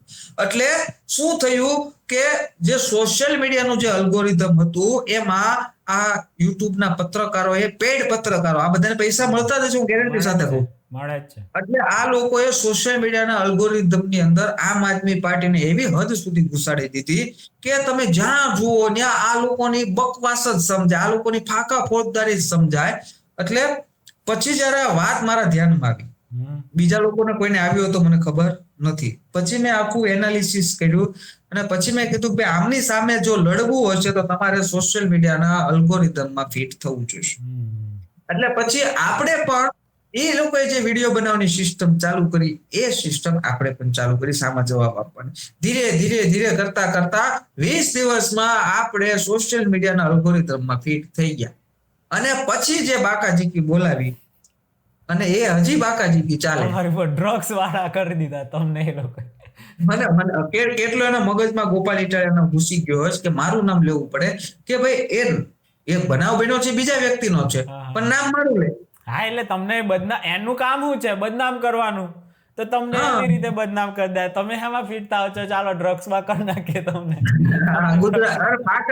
ગુજરાતની જનતાને એવું થાય પણ બધા લોકો આને દારૂડિયામાં ફિટ કરવા છે અને આમાં, કારણ કે કોઈ અત્યાર સુધી કોઈ હતું નહીં તો આ ડ્રગ્સ, હવે હજુ બીજા આવા 5-10 આવશે તો બધા ઉપર ડ્રગ્સ કરશે. ભાઈ આ તો અમે છે ને પ્રતિકભાઈ એ લોકોને હમણાં ના પાડી છે કે ના, એટલે એટલા માટે નહીં પાડી કે ભાઈ તમે ધીરે ધીરે કરતા હજી સોશિયલ મીડિયાના અલ્ગોરિધમમાં આવો અને પછી તમારે જે બાકાજીકી બોલાવવાની છે એ હું તમને ગેરંટી સાથે કહું છું, આમ આદમી પાર્ટીના છે ને મોઢામાંથી લાળો ના કઢાવી નાખીએ ને તો હા છે ને. અને એમ થઈ જવું જોઈએ કે ગુજરાતમાં ક્યાં આવી ગયા, ખોટી જગ્યાએ આવ્યા. આયા જૂઠું બોલે એટલે આયા એનું સત્યની સામે લઈને ગુજરાતની જનતા સમક્ષ મૂકવાનું છે કે જો આ કેટલા ખોટા છે, આ કેટલા ચોરો છે, આ કેટલા નહીં કામના ના લાયક માણસો છે. બિલકુલ એ ગુજરાતની જનતા અને હવે ખબર પડવાય મળી પડી જ ગઈ. તમે કેટલું તમારા આટલા મિલિયન્સ વ્યૂ આવતા હોય, 6 કરોડ જનતા છે અને વ્યૂ આવતા હોય, તમે એ લોકોને બરાબર ને અલ્ગોરિધમમાં ઘૂસી જ ગયા છો. હા, અને આપણે પકડી લીધું, સેટ કરી દીધું અલ્ગોરિધમ ને. હું જોઈએ છે લોકોને, જનતાએ આ લોકોને ડિફેન્ડ કરવા માટે તેને શું જોઈએ છે. અને બીજું પછી ભાઈ કે આ લોકો આપણામાં કોમેન્ટ કરે કે તમે દલાલ છો, આમ છો, તેમ. એટલે ભાઈ હું ભારતીય જનતા પાર્ટીનો કાર્યકર્તા છું, ભારતીય જનતા પાર્ટીનો સૈનિક છું. અને જ્યારે યુદ્ધ લડાતું હોય ત્યારે એ સૈનિકે એમના જે સેનાપતિ હોય, એમના રાજા હોય, એમની આજ્ઞાનું પાલન જ કરવાનું હોય તો જ યુદ્ધ જીતાય ભાઈ. આ તું જાહેરમાં કહું છું ને, તો જ યુદ્ધ જીતાય. અને તમારા જેવા 10 કાર્યકર આવી ગયા તો આમને તો એમની નાની યાદ આવી જશે. જો યુદ્ધમાં તમે રાજાની બદલે, સેનાપતિની બદલે તમે સૈનિકોના મતો જાણવા મળો અને સૈનિકો કેમ કરવા મળો એટલે તમે પહેલા દીમાં યુદ્ધમાંથી નીકળી જાઓ. તમને પહેલા દીમાં હારી જાય. કારણ કે સૈનિકો બહુ વધારે પ્રમાણમાં હોય છે. બધાને જે માઇન્ડ હોય છે એ અલગ અલગ વિચારોથી ભરપૂર હોય છે, ભરેલા હોય છે. એટલે બધા મંતવ્યો અલગ અલગ કેટલા મંતવ્યો ભેગા થતા હોય છે.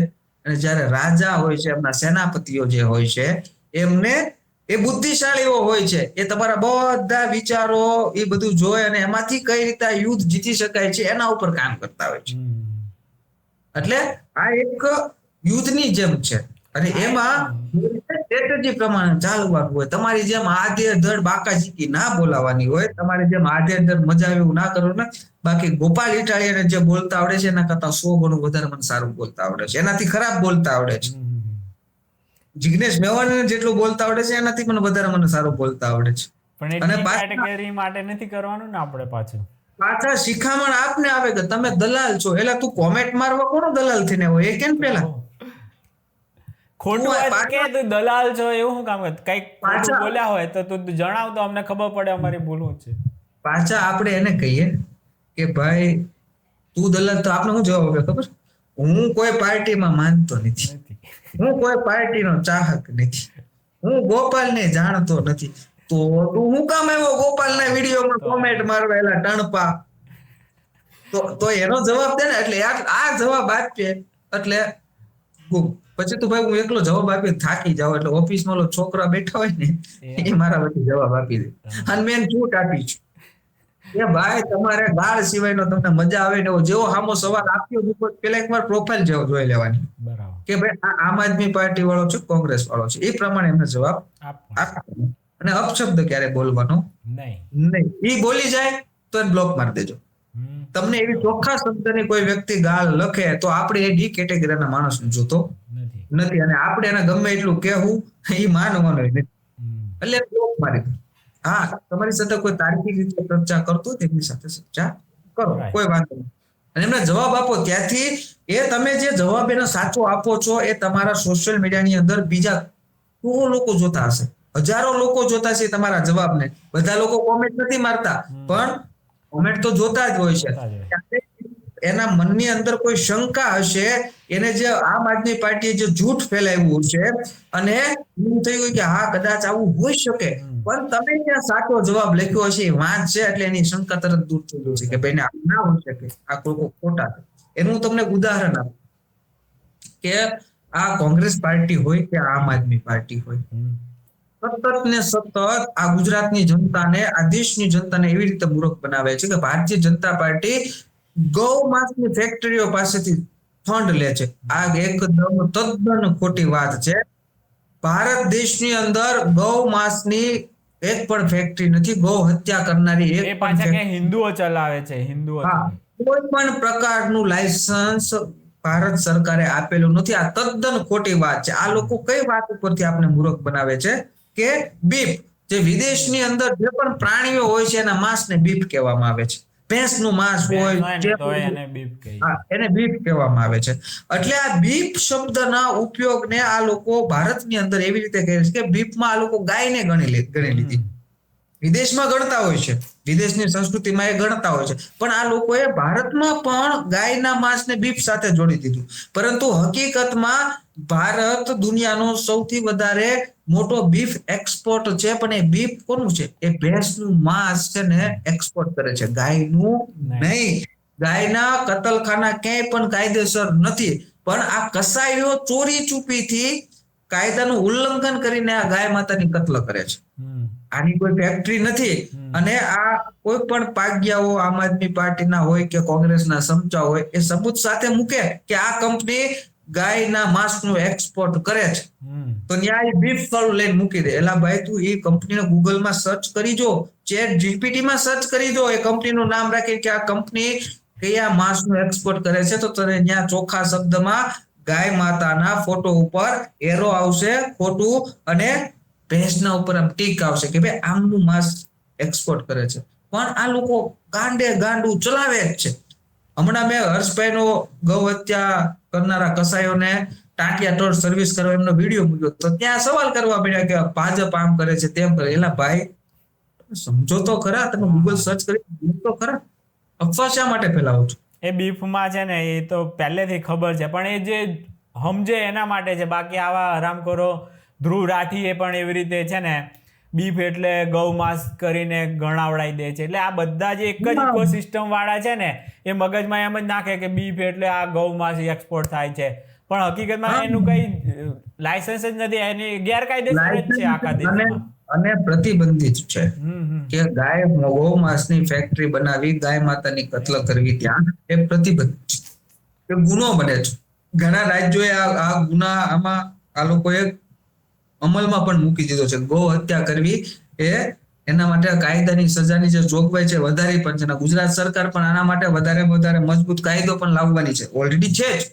પણ ગૌ હત્યા કરનારા લોકો પકડાય, એને સજામાં વધારો થશે, અને એને જામીન પણ નહીં મળે એવા મજબૂત પુરાવા ભેગા કરીને ગુજરાત સરકાર આ વિષય ઉપર કામ કરવાની છે. આ બધી જિમ્મેદારી લીધી છે ગુજરાત રાજ્યના ઉપમુખ્યમંત્રી હર્ષભાઈ સંઘવીએ, અને આ માણસ આ પ્રકારની જવાબદારી લે એટલે એમાં એ 1000% રિઝલ્ટ આપે. જેવું જ આ નિવેદન આવ્યું એટલે આ કોંગ્રેસના અમુક વિપક્ષના નેતાઓ એ ગાય માતાના આ કસાઈઓના મુદ્દાને એક અલગ રીતે ડાયવર્ટ કરી રહ્યા છે, અને લોકોને એવું ફસાવવાનો પ્રયાસ કરે છે, મગજની અંદર ઠસાવવાનો, કે ભાજપ ગાય માતાના કંપનીઓ પાસેથી કે ફંડ લે છે. એલા ભાઈ, પણ ગાય માંસ એક્સપોર્ટ કરનારી કોઈ કંપની ગુજરાત કે ભારત દેશમાં હોય તો એનું ફંડ લે ને. એ બધી બીફ એક્સપોર્ટ છે, એ ભેંસના માંસનું એક્સપોર્ટ વિદેશમાં કરે છે. ગુડ. આભાર. આપણો આ 1.5 કલાકનું થઈ ગયું છે. નેક્સ્ટ ટાઈમમાં ફરીથી 1-2 મહિનાનો તમે આ મુદ્દાઓ ભેગા કરો, ફરીથી પાછું એક લઈ લઈશું ઇન્ટરવ્યુ. હજી તો પછી જ આપણે 5 કલાક હાલે હો, કોઈ ના ખૂટે. આ તો આટલું બધું જાગે. ચાલો કઈ વાંધો નહીં. ખૂબ ખૂબ આભાર. ટાઈમ આપ્યો તમે. ચાલો ફરી ક્યારેક મળીએ, ત્યાં સુધી રામ રામ. રામ રામ રામ.